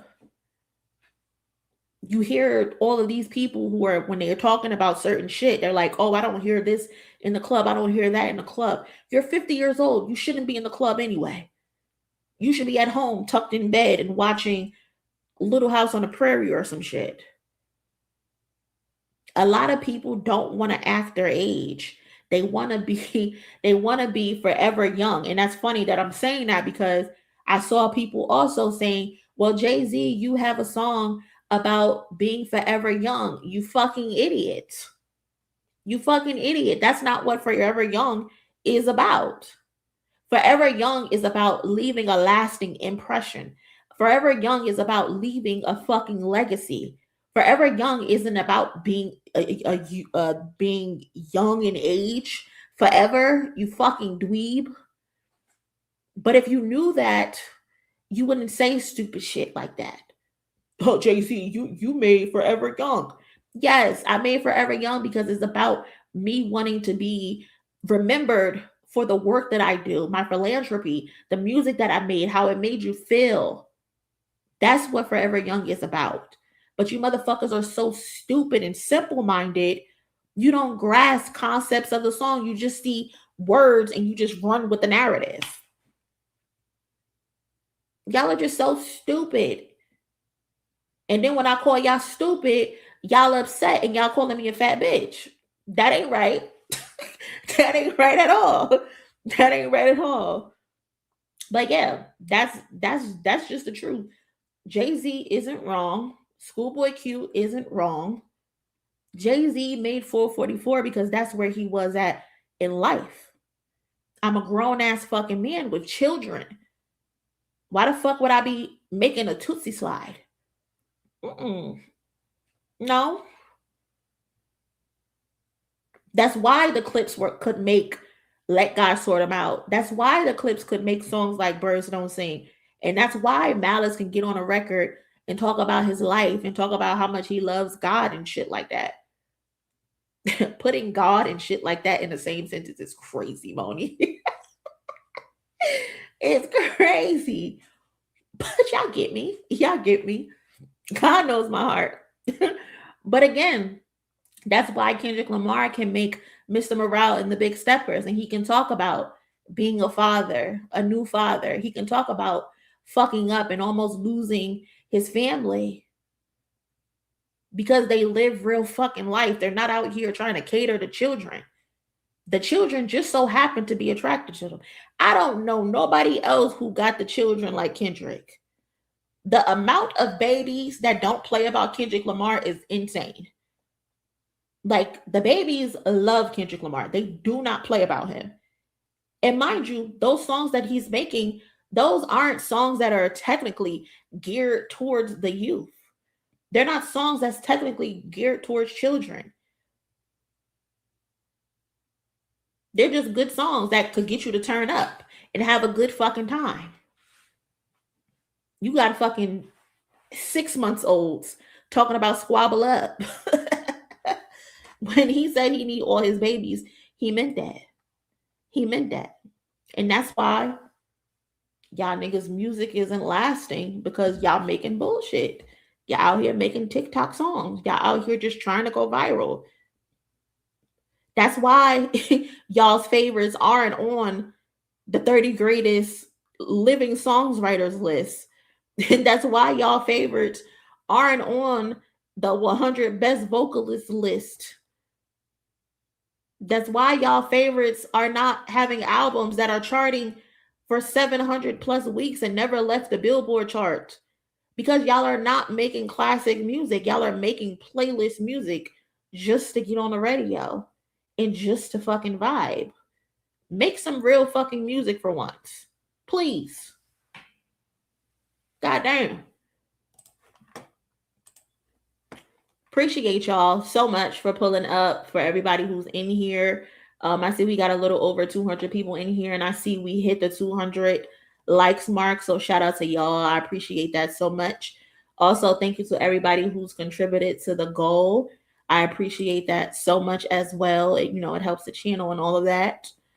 Hold on, I think I missed some. Shout out to Simply J, Cook Moni. I try a little bit, just speaking that real. That's all. Shout out to Doomer. The world desperately needs LeVar Burton back. Take a look. It's in a book as. Listen. Hip hop needs, I think hip hop had a resurrection, and it's trying to just, figure itself back out. Hip hop had a much needed resurrection, and it's just trying to sort some shit out. The people who don't belong, they're going to kick the bucket eventually. They're going to kick the bucket eventually. Songs like that grow with the kids, and they will appreciate them ever more once they're older too. Exactly. Nobody is walking around and saying, you don't know nothing about that when it comes to the Tootsie Slide. Nobody is doing that. Nobody is doing that. I can't wait to be in my 50s and 60s and telling somebody, oh, you don't know nothing about that Luther. The real Luther and the song Luther. You don't know nothing about that. Our parents used to put us on to real fucking music. Today, who am I putting the kids on to? Who am I putting the kids on to today? Destroy Lonely? DDG? Doodle Garbage? No. Hell no. What about Nokia? Baby girl? Absolutely not. Not in this house. Not in this house. Shout out to Isaiah Rashad. He's also out here previewing some new music. I'm pretty sure he's about to drop some real shit for us on May 1st, I believe. His album drops. He's been putting out episodes, like teasers for his songs, and one of the episodes has SZA in it. So shout out to Isaiah Rashad. I'm looking forward to that. Cardi B, she was in the headlines the other day because she said that she wants to do stadiums. Y'all, do y'all think Cardi B can do stadiums? Do y'all think she's an act who can do stadiums? Now, reminder, she's coming off of her Little Miss Drama tour, where she had a 100% capacity for all 35 shows. It was just in North America, though. She has not gone overseas yet. But yeah, she said she was in a space, I believe she was in, and she was saying how her fans were thinking too small, because I guess they were talking about what's to come next. And she was saying that her fans were thinking too small because she is setting her sights on stadium level success, similar to Bad Bunny. And she was saying, like, that motherfucker is selling out shows with 90,000 people. That's my goal. And she had, a couple weeks ago, she has said that she was going to do a Spanish language album. And I think that's what I think that's her plan. Like, that's what her timeline is. She's going to probably put out a Spanish language album. She's going to try to cross over a little bit. And I think that's where she's going to probably try to lean on getting involved with stadiums. But personally, I think she might need to do another arena tour, personally, before she try to pull out the stadiums. Do I think Cardi B could be able to do it eventually? Yes, I do. Eventually. But I think she needs at least one more tour under her belt. This is your first tour where you consistently pulled through and you did all 35 shows. You know, you don't want to get too much dip on your chip. And Cardi B is not, when she sets her sights to do something, she usually accomplishes them. That's one thing I do like about Cardi B. But I do think she at least needs another arena tour under her belt before she decides, oh, I'm going to go try to be Bad Bunny and I'm going to try to do stadiums.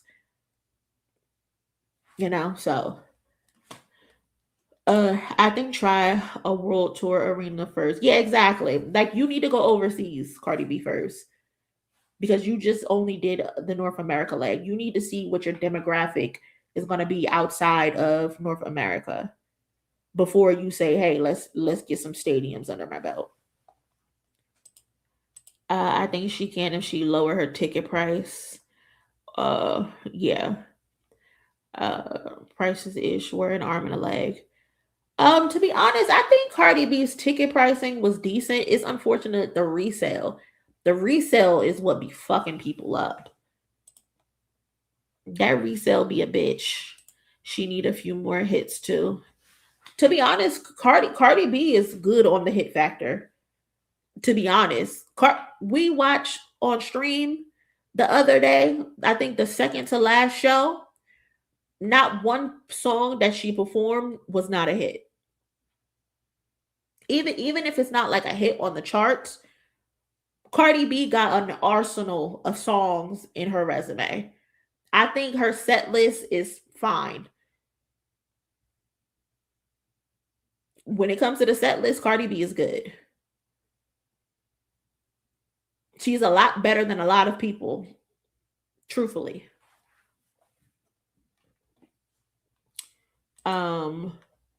But I just think she needs more repetition under her belt, if that makes sense.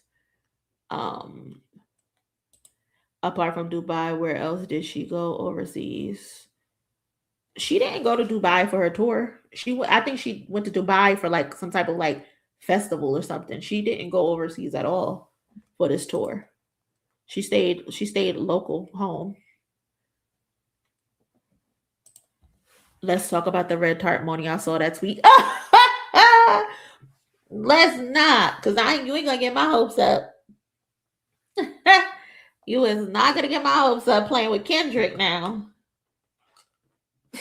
That is hilarious, cousin. That is hilarious. But I was just thinking about the red tart. That's all. Just thinking about the red tart. Shout out to Meek. Appreciate you so much for donating to the my surgery fund. Thank you so much. I did get the cash app. Appreciate you, cousin. I have been on Twitter today. Twitter is a hot mess. I had tweeted, oh, nothing, just thinking about the the red tarp that was covering the car in the Luther music video. That's all. That's all. I'm like just thinking about it because what the fuck was that for? Right? Like what was it for? You covered the car with a red tarp for no reason. And then you brought the shit on tour as well. So it's like, what you doing, Kendrick? What you doing, Kendrick? We already know you scrapped fucking videos from GNX. Like, don't piss me off again. That's the problem with Kendrick. Like, he be pissing me off. What are you shooting all of these music videos for if you're not gonna fucking put them out? You and Beyonce need to get that shit together, okay? Need to get that shit together because I have had enough. Give us the fucking music videos and go about your business, sir. That's it.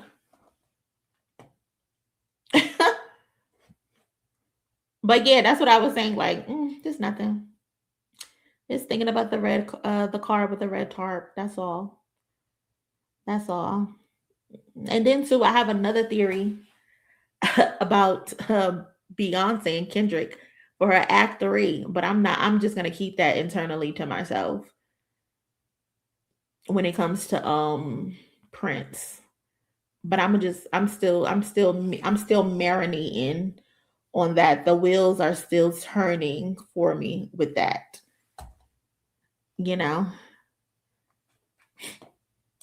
We got to get a documentary or something. Like, why are y'all hoarding footage? You had Calmatic out there for what? And mind you, Calmatic followed me like 3 weeks ago. It took everything in me not to DM him and say, where's the rest of the fucking footage at Calmatic? It took everything in me not to ask him, where's the fucking footage at? It took everything in me. But I'm like, you know what? I'm gonna be professional. I'm not gonna act like a hoot. I'm not. But that's another thing too. Like, stop following me if y'all not gonna tell me shit. Stop following me. Dave, you done like my pictures and shit. Anthony, Kendrick manager, you done followed me on Instagram. Calmatic, you done followed me on Twitter. So what are y'all trying to tell me? But you know what? I'm gonna shut up. Erase that.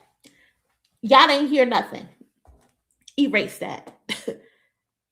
We just gonna wait and we're gonna just see. We're just gonna wait and see. That's it. Snoop Dogg. I'm still on Snoop Dogg bumper. Because don't play Unc. Do not play with me, okay? Don't play.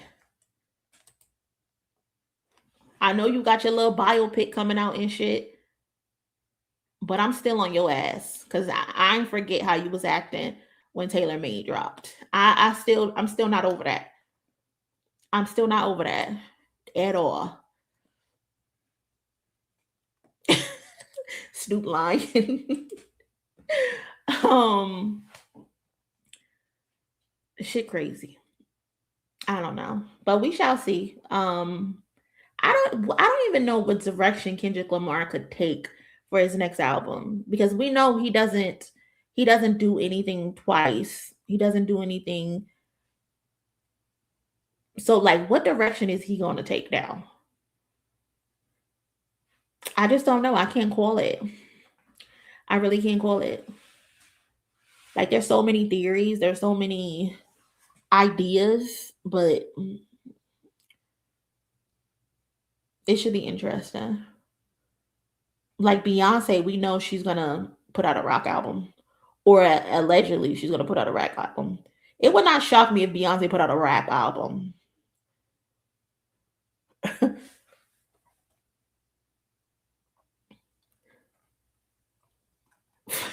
Fireman. Don't make me kick you out. Don't make me kick you out. Money, you're about to get the biggest interview in hip hop media. They just watching you and waiting for the right time. Listen, I'm ready. I'm ready, Nikki. I got my questions already. I'm prepared. So all I got to do is just say the word, and I'm here with bells on. Okay? Moni, you got to get Dot So Grace on interviews. Listen, I done told Kendrick. I done told. Shut up. I've put it out in the atmosphere. I'll say that. Let me correct myself, because I don't want niggas clipping me. I put it out there in the atmosphere that I would love to do an interview. So let's get to the next topic though. Megan Thee Stallion. This situation with Megan Thee Stallion is crazy.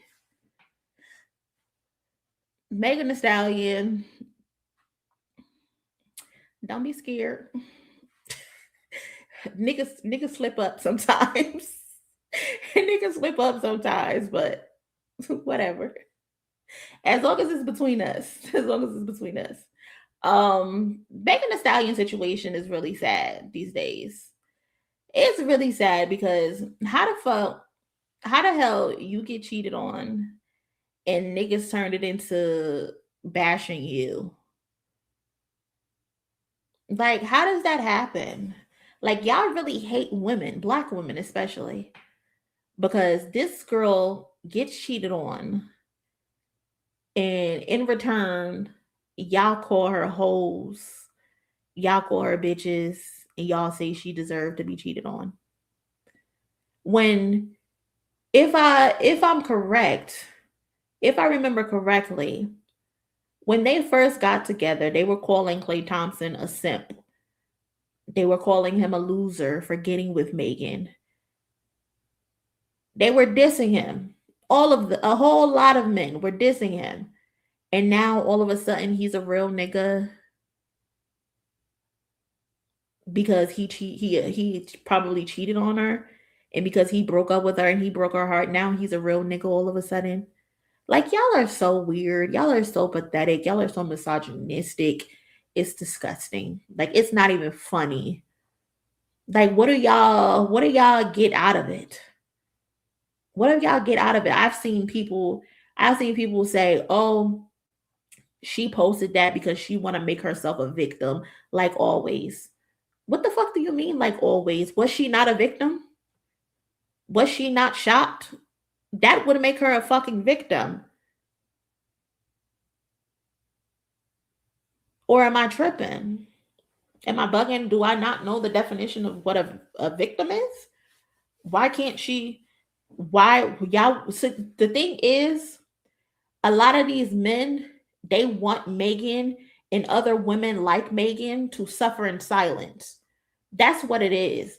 They want her to suffer in silence. When she got shot by Tory Lanez, Megan kept it off the internet. She didn't point any fingers. She didn't say anything. She was gonna take that shit on the chin and move on with her fucking life. But it wasn't until Tory Lanez got on the internet and began taunting her, chopping up horses' feet in music videos for no reason, unprovoked, telling people he slept with her and her best friend. Like the audacity to shoot someone and then get on the internet and taunt them about it. The audacity. So she was going to suffer in silence, but until she decided to speak up for herself, now it's World War III. And now here it is again. You get in a relationship with somebody. They're bringing you to your parents' house. They got you cooking. She in there slaving, cooking for his white mama and his white granny like it's 1820. Using all her good seasoning on these people, knowing they're going to probably say the shit's spicy because they don't like any seasoning. You done bought this girl a house, done bought this girl a car. For what? Just to turn around and say you're not ready to be monogamous? Okay, cool. You're not ready to be monogamous. But it's okay for me to go and tell the internet that I'm single, because I don't want anybody to get anything confused if they see me out and about and I'm with somebody else. But no, the guys on the internet are saying Megan should have kept that shit to herself. Why? It's not her burden to bear. She's not the cheater. He did. Why should she protect him when he did her wrong? Y'all motherfuckers are crazy. Y'all are weird. And then you got people like fucking Mace talking about, oh, Klay Thompson can have his pick of the litter. He's light-skinned. He got good hair. He can go anywhere and get anybody because he's light-skinned and he got good hair and he's tall. You sound like you want to fuck Klay Thompson, nigga. Do you want to fuck him? You sound like you want to date him. You sound like you want to shop Mace. And I hate to be on some, oh, these niggas is gay shit, because y'all niggas don't even deserve to be called gay. I know some dolls who don't act like y'all. I know some gays who don't act like y'all. I would never disrespect them. But you niggas is weird. A lot of you niggas sound like y'all want to fuck Klay Thompson. Y'all sound like y'all want to be next. Y'all getting these tweets off, and all I can hear and read is, look at me, daddy. Look at me, daddy. Watch me twirl.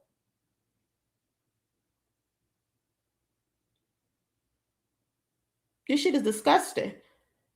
This shit is shameful. Y'all calling him a real nigga because he cheated on a woman. And saying she deserved it. How the fuck she deserved to be cheated on? What did she do to be cheated on? Besides attempt to love him. Besides the attempt to make their house a home. That deserves cheating? Oh, you have better discernment. How the fuck can you have better discernment for a person if they're pretending to be something who they aren't? None of us know until the person decides to wake up and show them true selves. This is another cop out. Oh, she need to choose better men. No, how about men stop being fucking cheaters? How about that?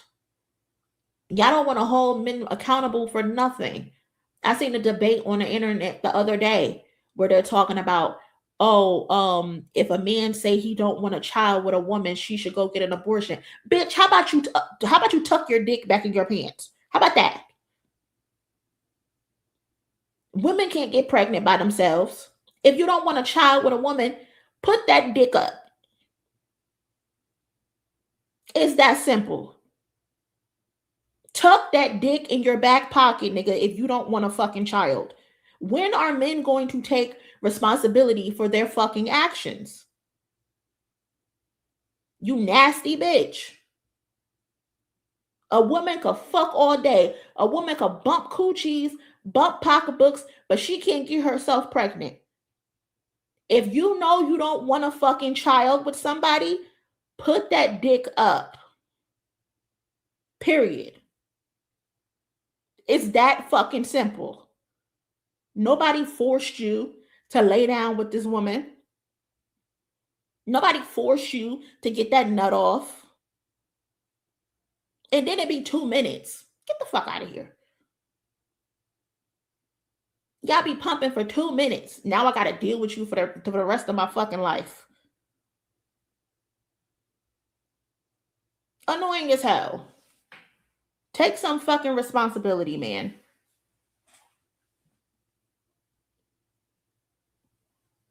It goes both ways. Kwani, don't fucking piss me off. Do not piss me off.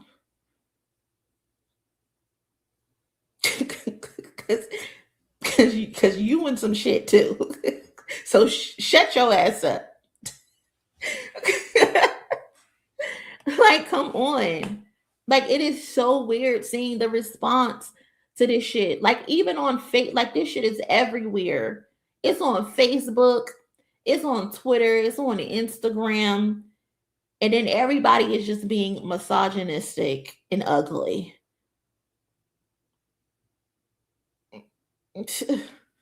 I just can't deal. I really can't deal. Like, do y'all like women? Do y'all actually like women? Because the way y'all treat the woman that y'all be fucking with is crazy. Like that guy earlier. Oh, if I'm paying for everything, you're gonna be my slave, basically. All right. All right. Cool. Whatever. Don't make me expose you. Do not make me expose you on here. Okay? So I'm just gonna ignore you for the rest of the stream. Do they think an abortion is easy, man? I'm telling you, it's not. But these niggas don't care. They don't care at all. They don't care. They just be looking for that quick nut in a moment. That's it. If you want a quick nut, go pull one of them dirty socks out your hamper and handle your business. You don't need a woman. Y'all be masturbating with women's bodies anyway. Like, y'all don't actually be enjoying having sex with women. Y'all just be masturbating with their bodies. How about you just cut all of that and just find a dirty sock and handle your business? That'll save a lot of people headaches. It really will. Like, I could not imagine being a man and sleeping with a woman that I know I see no future with. No future at all. I do not want to be in a long-term relationship with this woman. I do not want to have kids with this woman. I don't see myself marrying this woman. Why the fuck would I go lay down and have sex with her if I see nothing with her? Unfortunately, a lot of men do not have the capacity to think with common sense. Don't defend him. Don't defend him. Exactly. Go get a fleshlight if you just needed to bust a nut. Like, they like $20 on the Amazon. Go get one. Literally. You rather $20 or 20 years being tied to someone you quote unquote don't want to be with.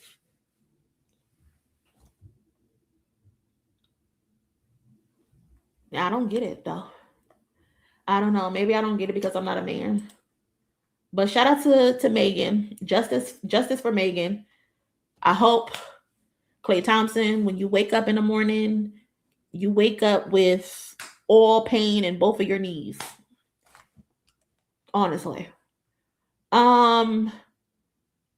Speaking of somebody who needs pain in their knees, Chris Brown responded to critics of his R&B tour with Usher. Chris Brown is cursing people out per usual. And this time he took to his Instagram account and he called out self-hating women. For, I guess, people on TikTok were making videos about his tour and how people, women especially, are going to see him despite his terrible past. Him and Usher are going on a stadium tour together, the R&B tour Raymond and Brown tour they're going to have this summer. And there's a lot of think pieces going around about the women who support him, especially Black women, because Chris Brown has been accused of being a colorist. He appears to only date a specific type of woman who looks like Karrueche, his ex. All of his baby mamas look like Karrueche, and he has 4 of them. I think he actually just had another baby.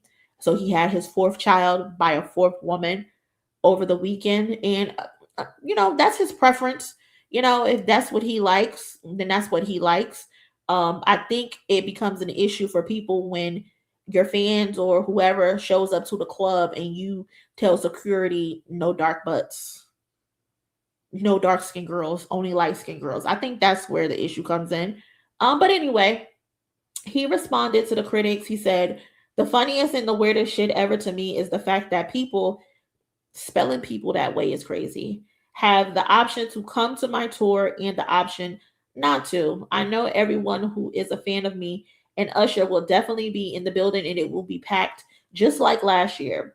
But I'm scrolling through Insta and TikTok and I come across real bait pages or these fake woke stand up for nothing pages bashing people for wanting to come have a good time. The dudes hating, I can understand that, thinking we gonna steal your girl and shit, but the Karens and the self-hating hoes be making me laugh. I can't wait to rub this shit in y'all face. So that was his response to Karens and self-hating hoes. I don't understand how the women can be self-hating hoes if they're putting their safety and their protection first instead of attending your concert. I don't know why people are shocked that people don't like Chris Brown. Like, there's a lot of people who don't like Chris Brown. And I understand why they don't like him. And it's just interesting to see how much of a fan base he has when it comes to Black women, especially because he don't really like Black women. He just like y'all money. And that's the truth. And people like to say, oh, he beat up Rihanna years ago. Y'all need to move on. But it's like, Rihanna isn't the only ass he whooped. He done whooped a lot more asses. Rihanna, yes, she forgave him. Cool. But that don't mean everybody else gotta be okay with you whooping niggas' asses. Granted, it didn't happen to them, but people are entitled to their opinion. It's just that simple. It's just that simple. You flip out and you act crazy when anyone says anything about you in your history. Maybe stop whooping niggas' ass. How about that? Maybe stop whooping niggas' ass and people will stop seeing you as an abuser. Because are we forgetting you literally have a trial in October for whooping a nigga's ass? Like, you recently whooped somebody's ass. Like, you have serious anger issues. You have serious anger issues that you need to get handled. Seriously. You whooped Rihanna's ass. I understand she forgave you. You pushed Karrueche down some stairs. You got a lifetime restraining order on you. I guess it was lifted because she seems to be cordial with you now. There's the allegations with Tiana Taylor. There's other allegations of you being accused of sexually assaulting people. You tried to get that shit dismissed in court, and the court said, fuck no. Well, they actually dismissed your case against the people doing the documentary. The court said no because you are an abuser. And now you have a court case in October for putting your hands on someone. You are a professional ass whooper, Christopher Brown. So why are you upset when people call it out? You like to whoop ass.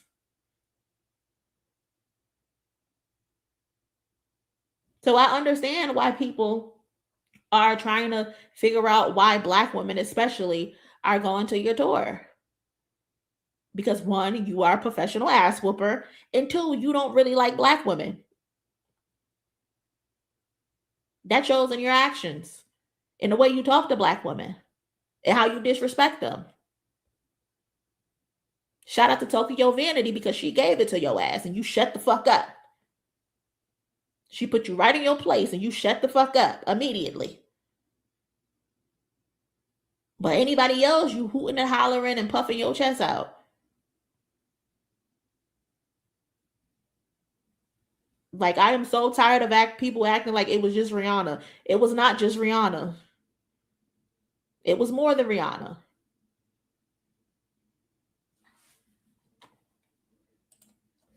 Yes, there is forgiveness, but also consequences. Exactly. 100%, Tam. 100%. Rihanna forgave you because if she didn't forgive you, she would still be miserable. She said that. That's not me putting words in her mouth. She said that she had to forgive you to be able to move on. That's what she said.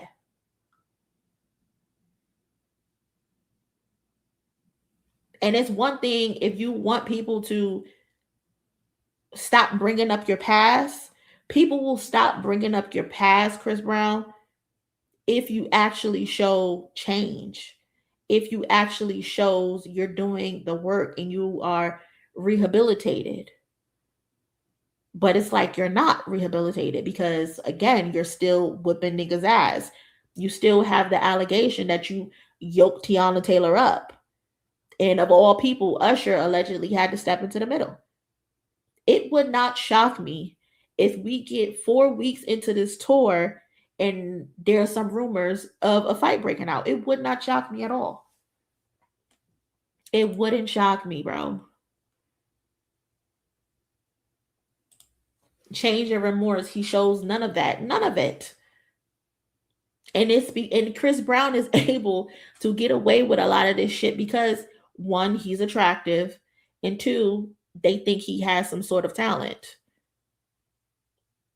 If I wanted to see a crackhead dance on beat, if I was in Patterson, I could walk right down the street to Broadway and I could see a whole bunch of crackheads dancing on beat. I'm sorry. I'm not moved. That backflip is not that spectacular. Those TikTok dances are not that, they're not that good. But for whoever got the tickets, I hope y'all have a good time. I hope y'all have a ball. I hope y'all have a good time. You know? People were saying Chris Brown and Usher to do a Versuz. They said, fuck the Versuz. Let's go on a tour. So, shout out to Christopher. Do not share that video with him. I don't want my ass to get whooped at all. Shout out to there are a lot of people that are fine with that repeated abuser. Know me, but I guess Usher supported Russell Simmons and Diddy too. Yeah, exactly. A lot of people are okay with abusers as long as it's not happening to them or happening to someone that they love. A lot of people are willing to look past that shit. And it's crazy. To be honest, it's real crazy. Shout out to the K-pop demon hunters, I guess. Are these K-pop demon hunters? I don't know. Like, all the K-pop people look the same to me. But they have a stadium tour and they were performing Humble during their interview.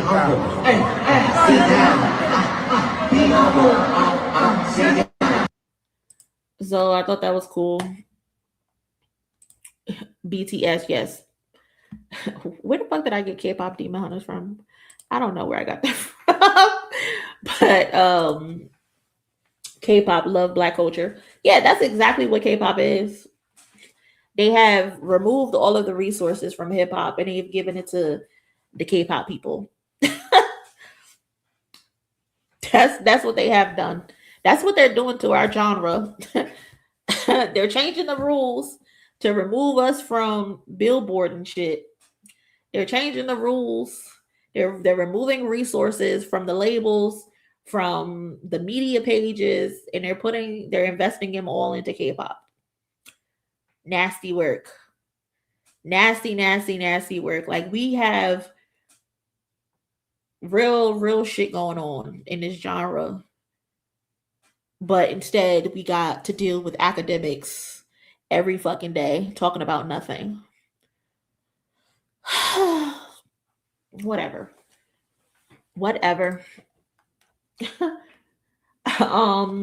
Speaking of hip hop and degeneracy, Joey Badass and Sexy Red were spotted together. If y'all care, about that. Joey, I don't know what Joey is up to. And it's, you know what, it's actually funny that these two were together because Joey's last project did like less than 10K and did not chart. Sexy Red just had a project that came out. It did not chart. They said she did less than 14K. So maybe if they come together, they can put out at least a project that can give them 20K. So, interesting link up. If you ask me, I don't know what they have in common. But it's a very interesting link up. I see you. Let's see what he's working with. Let's see what he's working with. Okay. Let's see what he's working with. Let's see what he's working with. Not let's see what he's working with. And you see Sexy Red face. First of all, this man got a baby mama that just had a baby. And I don't like how that sounded. Maybe I'm reaching. But I don't like how that sounded. And I don't like how she looked. I see you. Let's see what he's working with. Let's see what he's working with. I know a messy bitch when I see one. Okay. I see the coming.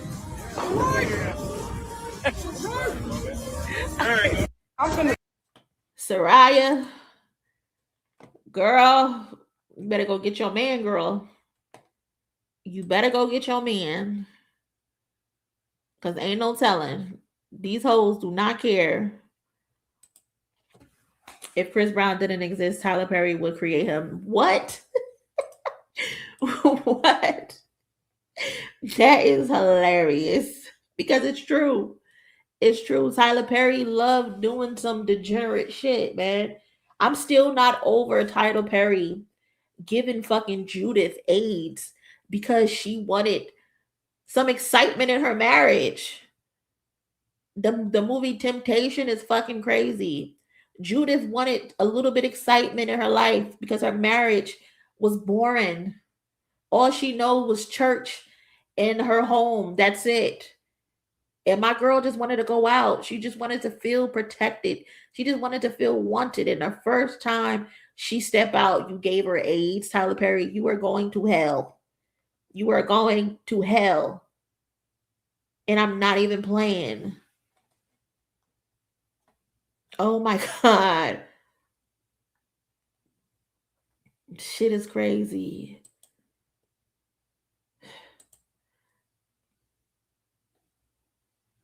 Didn't I say I was ignoring you? Why did I click on that? I'm still traumatized by that movie. Crazy movie. Tyler Perry's going to hell. Seriously.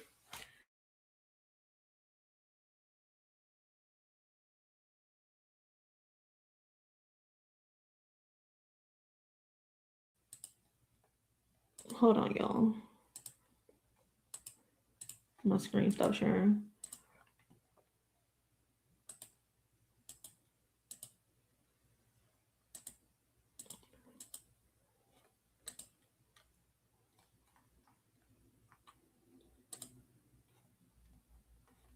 What the freak?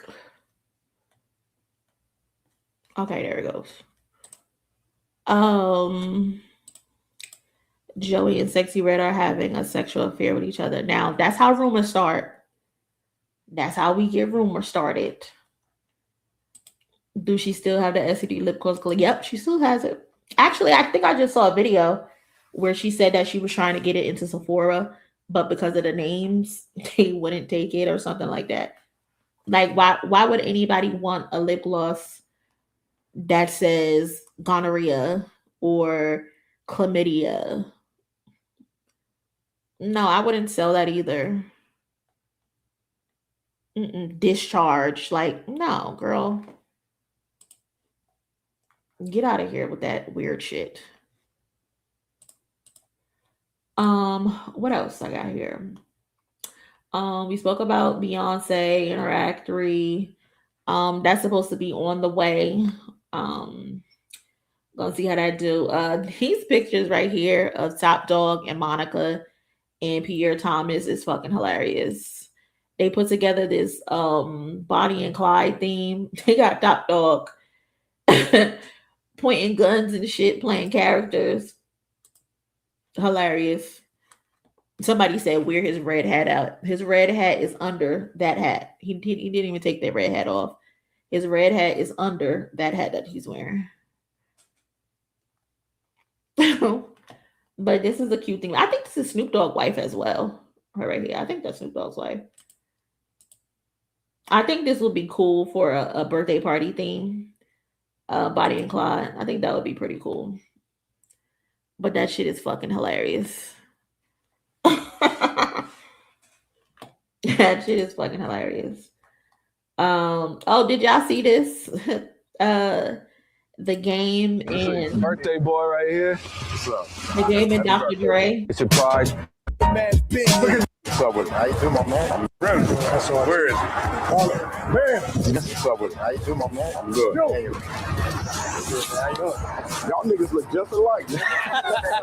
How you doing, man? Good, man. Good, man. All right. Yeah, man. Good to see you. That's good, man. Appreciate it. Saw you old.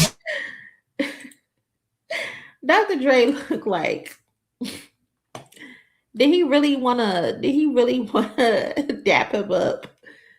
It looks like he got ambushed just at the wrong place at the wrong time. I wouldn't have dapped this nigga up. I would have been like, peace. Because what you dapping me up for? Remember when you said that Kanye West did more for you than I've ever done for you in your career? Mind you, I'm responsible for like what, 2 or 3 albums or something. I would have said fuck you, nigga. Because Jayceon is really the problem child of the family.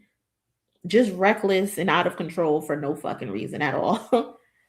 For absolutely no reason at all. And I understand Dr. Dre kept it cordial. And I think it looks like Dr. Dre was going into Noble and the Game was in the parking lot of Noble, giving his son a car for his birthday. And Dre just so happened to be there at the same time. What are the odds? And he came over and dapped him up, gave a hug to the Game's 2 sons, and then he went on about his business. But that's funny. This nigga said, Kanye did more for me than Dr. Dre ever did in my life. And then when you see me, you talking about something is love. Is it really love? Is it really love with your hating ass? I would have kept it moving. But that's just me. I'm petty like that. The Game is such a pass around type chick. Seriously, the Game goes wherever he can get some sort of love. And that's what it is. I'm pretty sure by next week, he's going to be on somebody's podcast talking about how he pressed Dr. Dre.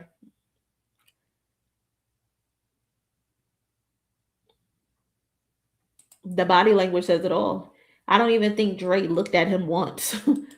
He just looked at him like from the corner of his eye. Shit crazy. Game sleeping with Drake on a low. You are crazy, cousin. You are crazy. Shit, the way he acts, you would think so. Shout out to Doechii and Lady Gaga as well. They put together, they got a song for Project Runway, or no, not Project Runway. That's what it feels like. The Devil Wears Prada 2.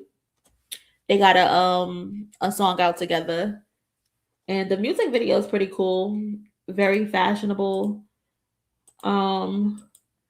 which is dope ahead of the Met Gala. Shout out to Doechii.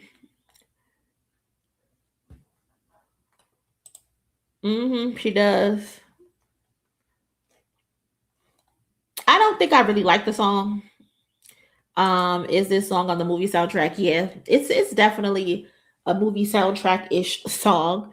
I'm pretty sure they'll probably play this song like in the gay clubs, the nightclubs, and shit like that.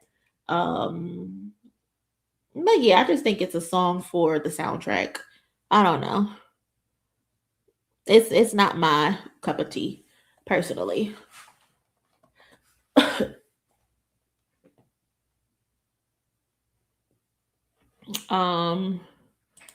Right, yeah, it's perfect for the movie Devil Wears Prada 2.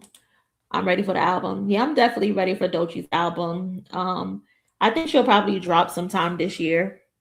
I thought she was gonna drop this month, maybe, but excuse me, Isaiah Rashad, and he's gonna end up dropping on the 1st. So it looks like they switched or whatever. So shout out to Doechii.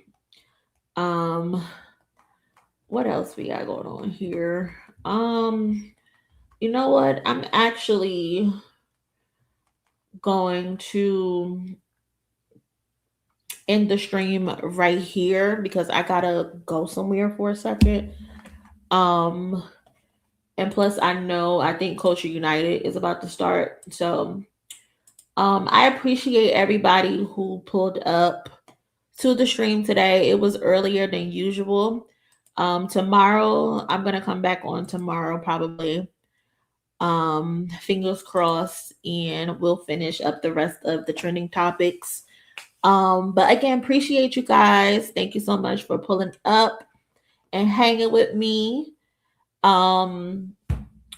If anything, if I come back, I don't know what time I'm gonna be home. Maybe I'll come back on tonight. I don't know. I'm not sure. But anyway, thank you, cousins. Appreciate y'all. Thank you to everybody who sent in a donation as well that helped contribute to the goal. Thank you to anybody who sent a cash app for my celiac journey. Thank you so much. I'll likely see y'all over there at Culture United, and y'all be safe. Enjoy the rest of y'all night. And yeah, I'll holler at y'all later.